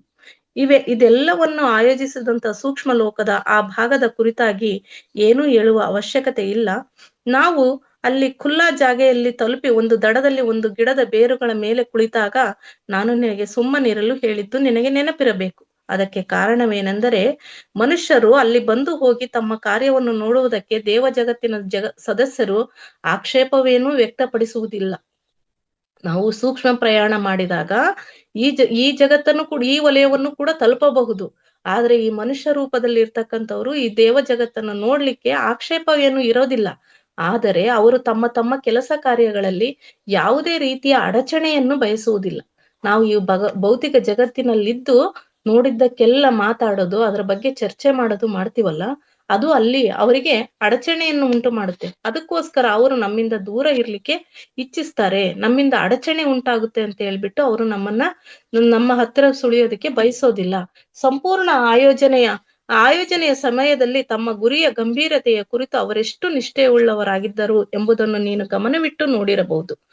ಅರಣ್ಯದಿಂದ ಹೊರಬಂದ ಮಂತ್ರೋಚ್ಚಾರಣೆ, ಡ್ರಮ್ ಬಾರಿಸುವ ಮೂಲಕ ಕಾರ್ಯಕ್ರಮ ಆರಂಭಿಸಿದಂತ ಪುಟ್ಟ ಪುಟ್ಟ ಕುಳ್ಳರು ವಿಕಾಸದ ದೃಷ್ಟಿಯಿಂದ ನಿನಗಿಂತಲೂ ಮತ್ತು ವಾದ್ಯವೃಂದದಿಂದ ಸದಸ್ಯರಿಗಿಂತಲೂ ಬಹಳ ನಿಮ್ನ ಸ್ತರದಲ್ಲಿ ಇದ್ದಾರೆ. ಅವರೆಲ್ಲರೂ ಯಾವ ಕಾರ್ಯ ನಿರ್ವಹಿಸುತ್ತಿದ್ದರೋ ಅದರ ಕುರಿತು ಬಹಳ ಪ್ರಾಮಾಣಿಕ ನಿಷ್ಠೆ ಉಳ್ಳವರಾಗಿದ್ದರು ಎಂಬುದು ಅತ್ಯಂತ ಸ್ಪಷ್ಟವಾಗಿತ್ತು ತಾನೆ. ಅವರಲ್ಲಿ ಯಾರು ಕೂಡ ಆ ಕುಳ್ಳರನ್ನು ಹಗುರವಾಗಿ ಭಾವಿಸಿರಲಿಲ್ಲ. ಹಾಗೂ ಸಾಮಾನ್ಯವಾಗಿ ಪ್ರದರ್ಶನದ ಮೊದಲು ಇರುವ ಹಾಗೆ ಯಾರು ಮಾತನಾಡುತ್ತಲೂ ಇರಲಿಲ್ಲ. ಒಂದು ವೇಳೆ ಆ ಜಾತಿಯ ಸದಸ್ಯರನ್ನು ಅರ್ಥ ಮಾಡಿಕೊಳ್ಳಲು ಹಾಗೂ ಸಮಯ ಗತಿಸಿದಂತೆ ಅವರೊಂದಿಗೆ ಸಂಬಂಧ ಬೆಳೆಸಿಕೊಳ್ಳಲು ಬಯಸುವುದಾದರೆ ಅವರು ಜೀವನವನ್ನು ಅತ್ಯಂತ ಗಂಭೀರವಾಗಿ ಪರಿಗಣಿಸುತ್ತಾರೆ ಮತ್ತು ಚಂಚಲತೆ ಅವರ ಕಾರ್ಯದಲ್ಲಿ ಎಲ್ಲಿಯೂ ಕೂಡ ಸುಳಿಯುವುದಿಲ್ಲ. ಯಾವಾಗ್ಲೂ ಗಾಂಭೀರ್ಯತೆ ಇರುತ್ತದೆ ಎಂಬುದನ್ನು ನೀನು ಅರ್ಥ ಮಾಡಿಕೊಳ್ಳಬೇಕು. ಅವರು ನಗುವುದೇ ಇಲ್ಲ ಎಂದೇನಲ್ಲ. ಅವರು ಪ್ರಕೃತಿಯ ಅತ್ಯಂತ ಸಾಧಾರಣ ಸುಖಗಳ ಆನಂದವನ್ನು ಕೂಡ ಅತ್ಯಂತ ಪ್ರಸನ್ನತೆಯಿಂದ ಪಡೆದುಕೊಳ್ಳ ಜನರಾಗಿದ್ದಾರೆ. ನಕ್ರಷ್ಟೇ ಅಂತ ಅಲ್ಲ, ಅವರು ಆನಂದವನ್ನು ಕೂಡ ಪ್ರಸನ್ನತೆಯಿಂದ ಸ್ವೀಕಾರ ಮಾಡುವವರಾಗಿದ್ದಾರೆ. ಆದರೆ ತಮ್ಮ ಕಾರ್ಯದ ಉತ್ಕೃಷ್ಟತೆಯಲ್ಲಿ ಅಡಚಣೆ ಉಂಟು ಮಾಡುವಂತಹ ಯಾವುದೇ ಹೊರಗಿನ ಶಕ್ತಿಗಳಿಗೆ ತಮ್ಮ ಮೇಲೆ ಪ್ರಭಾವ ಬೀರಲು ಅವರು ಅವಕಾಶ ನೀಡುವುದಿಲ್ಲ. ಅಂದ್ರೆ ಯಾವುದೇ ಹೊರಗಿನ ಶಕ್ತಿ ಅವರ ಪ್ರಭಾವಳಿ ಮೇಲೆ ಪರಿಣಾಮ ಬೀರಕ್ಕೆ ಬಿಡೋದಿಲ್ಲ. ಆನಂತರ ಏನಾಗುತ್ತದೆ ಎಂಬುದನ್ನು ತಿಳಿದುಕೊಳ್ಳಲು ನಮಗೆ ಸ್ವಲ್ಪ ಸಮಯದವರೆಗೆ ವಿಷಯಾಂತರ ಮಾಡಬೇಕಾಗುವುದು. ಬಹುಶಃ ನೀನು ನಿನ್ನ ವಿಕಾಸ ವ್ಯವಸ್ಥೆಯಲ್ಲಿ ದೀಕ್ಷಿತವಾದ ಗುರು ಮತ್ತು ಶಿಷ್ಯ ಶಬ್ದಗಳನ್ನು ಕೇಳಿರಬಹುದು. ಈ ಶಬ್ದಗಳನ್ನು ಕೇವಲ ರಹಸ್ಯವಾದಿಗಳ ಸಂದರ್ಭಗಳಲ್ಲಿ ಕೇಳಿರಬಹುದು. ಆದರೆ ಇವುಗಳ ಕುರಿತಾಗಿ ಬಹಳ ಕಡಿಮೆ ಬರೆಯಲ್ಪಟ್ಟಿದೆ. ಈ ಕುರಿತು ವಾಸ್ತವವಾಗಿ ಆತನು ಪರಿಪೂರ್ಣರಾದ ಕೆಲವು ವಿಶೇಷಜ್ಞರ ನಿಯಂತ್ರಣ ಮತ್ತು ಮಾರ್ಗದರ್ಶನದಲ್ಲಿ ಇರುತ್ತಾನೆ. ಆ ವಿಶೇಷಜ್ಞನು ಸಾವಿರಾರು ವರ್ಷಗಳ ಮೊದಲು ನಿನ್ನಂತೆಯೇ ಇದ್ದರು. ಭೌತಿಕ ಜಗತ್ತಿನಲ್ಲಿ ಜನ್ಮ ಮರಣ ಚಕ್ರವನ್ನು ಪೂರ್ಣಗೊಳಿಸಿದ್ದಾರೆ. ಭೌತಿಕ ಜಗತ್ತು ಅವರಿಗೆ ಕಲಿಸಬೇಕಾದಂತ ಪಾಠಗಳನ್ನೆಲ್ಲವನ್ನು ಕಲಿತುಕೊಂಡಿದ್ದಾರೆ. ಮಾನವತೆಯ ಕುರಿತು ಅವರಿಗಿರುವ ವಿಕಸಿತ ಪ್ರೇಮದ ಕಾರಣದಿಂದ ಅವರು ಇಲ್ಲಿ ಇರುವ ನಿರ್ಣಯ ಕೈಗೊಳ್ಳುತ್ತಾರೆ. ಈ ಗ್ರಹದ ವಿಕಾಸಕ್ಕಾಗಿ ತಮ್ಮ ಕೊಡುಗೆಯನ್ನು ನೀಡುವುದಕ್ಕಾಗಿ ಅವರು ಸ್ವಲ್ಪ ತ್ಯಾಗವನ್ನು ಕೂಡ ಮಾಡುತ್ತಾರೆ. ಈ ಭೂಮಿ ಎಂಬ ಗ್ರಹದ ವಿಕಾಸಕ್ಕಾಗಿ ನಮ್ಮ ಕೊಡುಗೆನೂ ಇರ್ಲಿ ಅನ್ನೋ ಸದುದ್ದೇಶದಿಂದ ಅವರು ಸ್ವಲ್ಪ ತ್ಯಾಗವನ್ನು ಮಾಡುತ್ತಾರೆ. ಈ ವಿಶೇಷಜ್ಞರನ್ನೇ ಒಮ್ಮೊಮ್ಮೆ ಗುರು ಎಂದು ಹೇಳಲಾಗುತ್ತದೆ. ಏಕೆಂದರೆ ಅವರಲ್ಲಿ ಕೆಲವರು ತಮ್ಮ ಶಿಷ್ಯರನ್ನು ಮಾಡಿಕೊಳ್ಳುತ್ತಾರೆ. ಅವರನ್ನು ತೆಗೆದುಕೊಂಡು ಅವರ ಸಹಾಯದಿಂದ ತಮ್ಮ ಕಾರ್ಯ ಮಾಡುತ್ತಾರೆ. ಈ ಗ್ರಹವನ್ನ ಉದ್ಧರಿಸ್ತಕ್ಕಂಥ ಕಾರ್ಯವನ್ನ ಮಾಡುತ್ತಾರೆ. ಇನ್ನು ಗುರುಗಳಿಗೆ ಸಹಾಯ ಸಲ್ಲಿಸುವಷ್ಟು ಪರಿಪೂರ್ಣರಾಗಿಲ್ಲ. ಸಾಧಾರಣವಾಗಿ ಬೇರೆಯವರಿಗೆ ನೀಡಲಾರದಂತ ಅವಕಾಶಗಳನ್ನು ಗುರುಗಳು ತಮ್ಮ ಶಿಷ್ಯರಿಗೆ ನೀಡುತ್ತಾರೆ. ನಾವೇನು ಗುರುಗಳು ಅಂತ ಭಾವಿಸ್ತೇವೋ ಅವರು ಶಿಷ್ಯರಿಗೆ ಯಾವಾಗಲೂ ಅವಕಾಶಗಳನ್ನ ಕೊಡ್ತಾರೆ. ಆ ಅವಕಾಶಗಳನ್ನ ಯಾವ ರೀತಿಯಾಗಿ ನಿಸ್ವಾರ್ಥದಿಂದ ಬಳಸ್ಕೊಳ್ತೀವಿ ಅಂತಕ್ಕಂಥ ಗುಣ ಶಿಷ್ಯರ ಮೇಲೆ ಅವಲಂಬಿತವಾಗಿರುತ್ತದೆ. ಅವರ ಅಭಿವೃದ್ಧಿಗಾಗಿ ಇದರಿಂದ ಪಕ್ಷಪಾತವಾಗುತ್ತಿದೆ ಎಂದು ಭಾವಿಸುವುದು ಸರಿಯಲ್ಲ. ಅಂದ್ರೆ ಅವರು ತಮ್ಮ ಅಭಿವೃದ್ಧಿಯನ್ನು ಮಾಡ್ಕೋಬೇಕು ಹಾಗೂ ಜಗತ್ತಿನ ಶ್ರೇಯೋಭಿವೃದ್ಧಿಯನ್ನು ಕೂಡ ಉದ್ದೇಶವಾಗಿ ಇಟ್ಕೊಳ್ಬೇಕು ಅಂತ ಹೇಳ್ತಿದ್ದಾರೆ ಮಾಸ್ಟರ್ಸ್. ಏಕೆಂದರೆ ಇವುಗಳನ್ನು ಶಿಷ್ಯರು ತಮ್ಮ ಪರಿಶ್ರಮದಿಂದ ಗಳಿಸಿದ್ದಾರೆ. ಇದಕ್ಕಾಗಿ ಅವರನ್ನು ಸಂಪೂರ್ಣ ಮನುಕುಲದೊಳಗಿಂದ ಆರಿಸಲಾಗಿರುತ್ತದೆ. ಆದರೆ ಕೆಲವೊಮ್ಮೆ ಭೌತಿಕ ಜಗತ್ತಿನಲ್ಲಿ ಮಾಡಬೇಕಾದಷ್ಟು ಪರಿಶ್ರಮವನ್ನು ಮಾಡಲಾಗುವುದಿಲ್ಲ. ಇದಕ್ಕಾಗಿ ಇವರು ಬಹಳಷ್ಟು ಪರಿಶ್ರಮ ಪಡಬೇಕಾಗುತ್ತದೆ. ಆಗಲೇ ಅವರು ತಮ್ಮನ್ನ ಸಂಪೂರ್ಣವಾಗಿ ಮನುಕುಲದ ಸಹಾಯಕ್ಕಾಗಿ ಸಮರ್ಪಿತಗೊಳಿಸಿಕೊಳ್ಳಲು ಸಮರ್ಥರಾಗುತ್ತಾರೆ. ಈ ಕೆಲಸಕ್ಕಾಗಿ ಅವರಿಗೆ ಯಾವುದೇ ರೀತಿಯ ಭೌತಿಕ ಲಾಭವೂ ದೊರೆಯುವುದಿಲ್ಲ. ಇದು ನಿಷ್ಕಾಮ ಸೇವೆಯಾಗಿದೆ. ಸಹಾಯಕ್ಕಾಗಿ ಸಮರ್ಪಿತಗೊಂಡಂತಹ ಪರಿಪೂರ್ಣ ಚೇತನಗಳೊಂದಿಗೆ ನಿದ್ರೆಯ ಅವಧಿಯಲ್ಲಿ ಸೂಕ್ಷ್ಮ ಶರೀರಗಳ ಮೂಲಕ ಸಂಪರ್ಕ ಸಾಧಿಸಲು ಅವರಿಗೆ ಅನುಮತಿ ದೊರೆಯುತ್ತದೆ. ಇದುವೇ ಅವರಿಗೆ ದೊರೆಯುವ ಬಹುಮಾನವಾಗಿದೆ. ಆ ಪರಿಪೂರ್ಣರೊಂದಿಗೆ ಇವರು ಕಾರ್ಯನಿರ್ವಹಿಸುತ್ತಿರುತ್ತಾರೆ. ಅಂತ ಶಿಷ್ಯರನ್ನು ಎಷ್ಟೋ ಜನ್ಮಗಳ ಕಾರ್ಯ ಮತ್ತು ವಿಶೇಷ ತರಬೇತಿಯ ನಂತರ ದೀಕ್ಷೆಗಾಗಿ ತಯಾರುಗೊಳಿಸಲಾಗುತ್ತದೆ. ಈ ದೀಕ್ಷೆಯು ಅವರಿಗೆ ಎಂಥ ಶಕ್ತಿಯನ್ನು ನೀಡುತ್ತದೆ ಎಂದರೆ ಅದರಿಂದ ಅವರು ಇತರ ಸಾಮಾನ್ಯ ಜನರಿಂದ ಭಿನ್ನರಾಗುತ್ತಾರೆ. ನಾವೆಲ್ಲ ಅನ್ಕೊಂತಿದ್ವಿ ಮಾಸ್ಟರ್ಸ್. ನಿನ್ನೆ ಅಷ್ಟೇ ಸಾಕಷ್ಟು ಜನರ ಆಶಯನೂ ಕೂಡ ಇದೇ ಆಗಿತ್ತು. ನಮಗೂ ಕೂಡ ಇಂತ ಒಬ್ರು ಸಿಗ್ಬೇಕು ಅಂತ ಹೇಳ್ಬಿಟ್ಟು ನಾವು ಕೂಡ ಯಾವ ರೀತಿ ಸಿದ್ಧರಾಗ್ಬೇಕು ಅನ್ನೋದಕ್ಕೋಸ್ಕರನೇ ಇವೆಲ್ಲ ವಿಷಯಗಳು ನಮ್ಮ ಅವಗಾಹನೆಗೆ ಬರ್ಲಿಕ್ಕೋಸ್ಕರ ತಿಳಿಸಿದ್ದಾರೆ ಮಾಸ್ಟರ್ಸ್. ನಾವು ಕೂಡ ಈ ರೀತಿಯ ಶಿಷ್ಯತ್ವವನ್ನು ನಾವು ಸ್ವೀಕಾರ ಮಾಡಿದ್ದೇ ಆದ್ರೆ ನಮಗೆ ಗುರುಗಳು ಸಿದ್ಧರಾಗಿರ್ತಾರೆ ನಮ್ಮನ್ನ ಆ ರೀತಿಯ ಲೋಕೋದ್ಧಾರಕ ಕಾರ್ಯಗಳನ್ನ ಮಾಡ್ಲಿಕ್ಕೆ. ಅದರಿಂದ ಅವರು ಇತರ ಸಾಮಾನ್ಯ ಜನರಿಂದ ಭಿನ್ನರಾಗುತ್ತಾರೆ. ಈ ಭೂಲೋಕದಲ್ಲಿನೇ ನಾವು ಸಾಮಾನ್ಯ ಜನರಿಂದ ಭಿನ್ನರಾಗಿ ಆಗ್ತೇವೆ. ಅವರು ಇತರರ ಮನಸ್ಸನ್ನು ಓದುವ ಕಲೆಯನ್ನು ಕಲಿತಿರುತ್ತಾರೆ. ಆದರೆ ಅವರು ಎಲ್ಲಿಯವರೆಗೆ ಹೆಚ್ಚು ಮುಂದುವರಿಯುವುದಿಲ್ಲವೋ ಅಲ್ಲಿಯವರೆಗೆ ಕೇವಲ ಇತರರ ಸಹಾಯಕ್ಕಾಗಿಯೇ ಈ ಶಕ್ತಿಯನ್ನು ಪ್ರಯೋಗ ಮಾಡುತ್ತಿರುತ್ತಾರೆ. ಆದರೆ ಸ್ವಾರ್ಥಕ್ಕಾಗಿ ಅಲ್ಲದೆ ಇತರರ ಸಹಾಯಕ್ಕಾಗಿ ಈ ಶಕ್ತಿಯನ್ನು ಪ್ರಯೋಗ ಮಾಡುತ್ತಿರುತ್ತಾರೆ. ನಾನು ನಿನಗೆ ಯಾವ ರೀತಿಯಾಗಿ ಕೇವಲ ಸೂಕ್ಷ್ಮ ಮತ್ತು ಭೌತಿಕ ಸ್ತರದ ಚೇತನದ ಅವಿಚ್ಛಿನ್ನತೆಯನ್ನು ಕಾಪಾಡಿಕೊಳ್ಳಲು ಕಲಿಸಿದ್ದೇನೆಯೋ ಅದೇ ರೀತಿಯಾಗಿ ಅವರಿಗೆ ಎಲ್ಲ ಸ್ತರದಲ್ಲೂ ಚೇತನದ ನಿರಂತರತೆಯನ್ನು ಕಾಪಾಡಿಕೊಳ್ಳುವುದು ಕಠಿಣ ಕಾರ್ಯವಾಗಿದೆ. ಯಾಕಂದ್ರೆ ಇರೋದು ಭೌತಿಕ ಜಗತ್ತಿನಲ್ಲಿ. ಆದ್ರೆ ಈ ಸ್ಥಿಮಿತತೆಯನ್ನು ಕಾಪಾಡಿಕೊಳ್ಳೋದು ಕೂಡ ಅಷ್ಟೇ ಕಠಿಣವಾದ ಕೆಲಸವಾಗಿದೆ. ಇಂಥವರು ಅವಶ್ಯಕತೆ ಎನಿಸಿದರೆ ಜಗತ್ತಿನಲ್ಲಿ ಚಮತ್ಕಾರ ಎನಿಸುವಂತ ಕಾರ್ಯಗಳನ್ನು ಕೂಡ ಮಾಡಿಬಿಡುತ್ತಾರೆ. ಆದರೆ ಈ ಗ್ರಹವನ್ನು ನಿಯಂತ್ರಿಸುತ್ತಿರುವ ಯಾವುದಾದರೂ ಗುರು ಹಾಗೆ ಮಾಡಲು ನಿರ್ದೇಶನ ನೀಡಿದಾಗ ಮಾತ್ರ ಇದು ಸಾಧ್ಯವಾಗುತ್ತದೆ. ಆದ್ರೆ ನಾವು ಗುರುವನ್ನು ಮೆಚ್ಚುವ ಶಿಷ್ಯರಾಗಿದ್ದೀವಿ ಅಂತ ಅನಿಸಿದಾಗ ಮಾತ್ರ ಇಂಥ ಕಾರ್ಯಗಳನ್ನು ಮಾಡ್ಲಿಕ್ಕೆ ಸಾಧ್ಯವಾಗ್ತದೆ. ಈ ದೀಕ್ಷೆಯ 5 ಹಂತಗಳಿದ್ದು ಇವುಗಳನ್ನು ಪೂರ್ಣಗೊಳಿಸುವವರೇ ಪರಿಪೂರ್ಣರಾಗುತ್ತಾರೆ. ನಾವು ಈ ದೀಕ್ಷೆಯನ್ನು ಪಡಿಬೇಕು ಅಂದ್ರೆ 5 ಹಂತಗಳಿವೆ. ಅವುಗಳನ್ನು ಪೂರ್ಣಗೊಳಿಸಿದಾಗ ಮಾತ್ರ ಪೂರ್ಣರಾಗುತ್ತೇವೆ. ಆಮೇಲೆ ಅವರಿಗೆ ಭೌತಿಕ ಜಗತ್ತಿನಲ್ಲಿ ಜನ್ಮ ತೆಗೆದುಕೊಳ್ಳುವ ಅವಶ್ಯಕತೆನೂ ಕೂಡ ಬೀಳುವುದಿಲ್ಲ. ಒಮ್ಮೊಮ್ಮೆ ಈ ಶಿಷ್ಯರ ಜೀವನವನ್ನು ದೀರ್ಘಗೊಳಿಸಲಾಗುತ್ತದೆ. ಜಗತ್ತಿನ ಯಾವುದೇ ಒಂದು ದೇಶದಲ್ಲಿ ಆ ದೇಶದ ಭಾವಿ ಪೀಳಿಗೆಯ ಮೇಲೆ ಪ್ರಭಾವ ಬೀರುವ ಸಲುವಾಗಿ ತನ್ನ ಪ್ರಭುತ್ವವನ್ನು ಸಾಧಿಸುವುದಕ್ಕಾಗಿ ಆ ವ್ಯಕ್ತಿಯ ಅವಶ್ಯಕತೆ ಇದ್ದರೆ ಅಂತ ವಿಶೇಷ ಉದ್ದೇಶಕ್ಕಾಗಿ ಹೀಗೆ ಮಾಡಲಾಗುತ್ತದೆ. ನಾವು ಈ ಲೋಕೋತ್ ಕಲ್ಯಾಣಕ್ಕೋಸ್ಕರ ಮಾತ್ರ ಇಂಥ ಕೆಲಸಗಳನ್ನ ಪ್ರಭಾವಿತ ಕೆಲಸಗಳನ್ನ ಅಲ್ಲಿರ್ತಕ್ಕಂಥ ಗುರುಗಳು ಮಾಡ್ತಾರೆ ಅಂತ ತಿಳಿಸ್ತಾ ಇದ್ದಾರೆ ಮಾಸ್ಟರ್ಸ್. ಈ ರೀತಿಯಾಗಿ ಅಂತ ಗುರುಗಳು ಮೆಚ್ಚುವಂತ ಶಿಷ್ಯರ ಆಗುವ ಪಯಣದಲ್ಲಿದ್ದೇವೆ. ಎಲ್ಲರೂ ಕೂಡ ಅಂತ ಸನ್ಮಾರ್ಗದಲ್ಲಿ ನಡೆದು ನಮ್ಮ ಭೌತಿಕ ಜೀವನವನ್ನ ಸಾರ್ಥಕಗೊಳಿಸ್ಕೊಳ್ಳೋಣ ಅಂತ ಹೇಳ್ತಾ ಮಾಸ್ಟರ್ಸ್ ಇಂದಿನ ಜ್ಞಾನ ಹಂಚಿಕೆ ಕಾರ್ಯಕ್ರಮವನ್ನು ಇಲ್ಲಿಗೆ ಸಮಾಪ್ತಿಗೊಳಿಸ್ತಾ ಇದ್ದೇನೆ ಮಾಸ್ಟರ್ಸ್. ಇದಕ್ಕಾಗಿ ಅವಕಾಶ ಒದಗಿಸಿಕೊಟ್ಟಂತ ಅದ್ಭುತ ವೇದಿಕೆಗೆ ಈ ಜ್ಞಾನ ಹಂಚಿಕೆಯನ್ನ ಹಂಚಲಿಕ್ಕೆ ಸಹಕರಿಸಿದಂತ ಎಲ್ಲ ಜ್ಞಾನದಾತರಿಗೂ ವಂದಿಸುತ್ತಾ ಈ ಜ್ಞಾನವನ್ನು ಆಲಿಸಿದಂತ ಎಲ್ಲ ಆತ್ಮ ಬಂಧುಗಳಿಗೂ ನಮಿಸುತ್ತಾ ಮಾಸ್ಟರ್ಸ್ ಅನಂತ ಕೋಟಿ ನಮನಗಳು. Thank you masters. ಧನ್ಯವಾದಗಳು.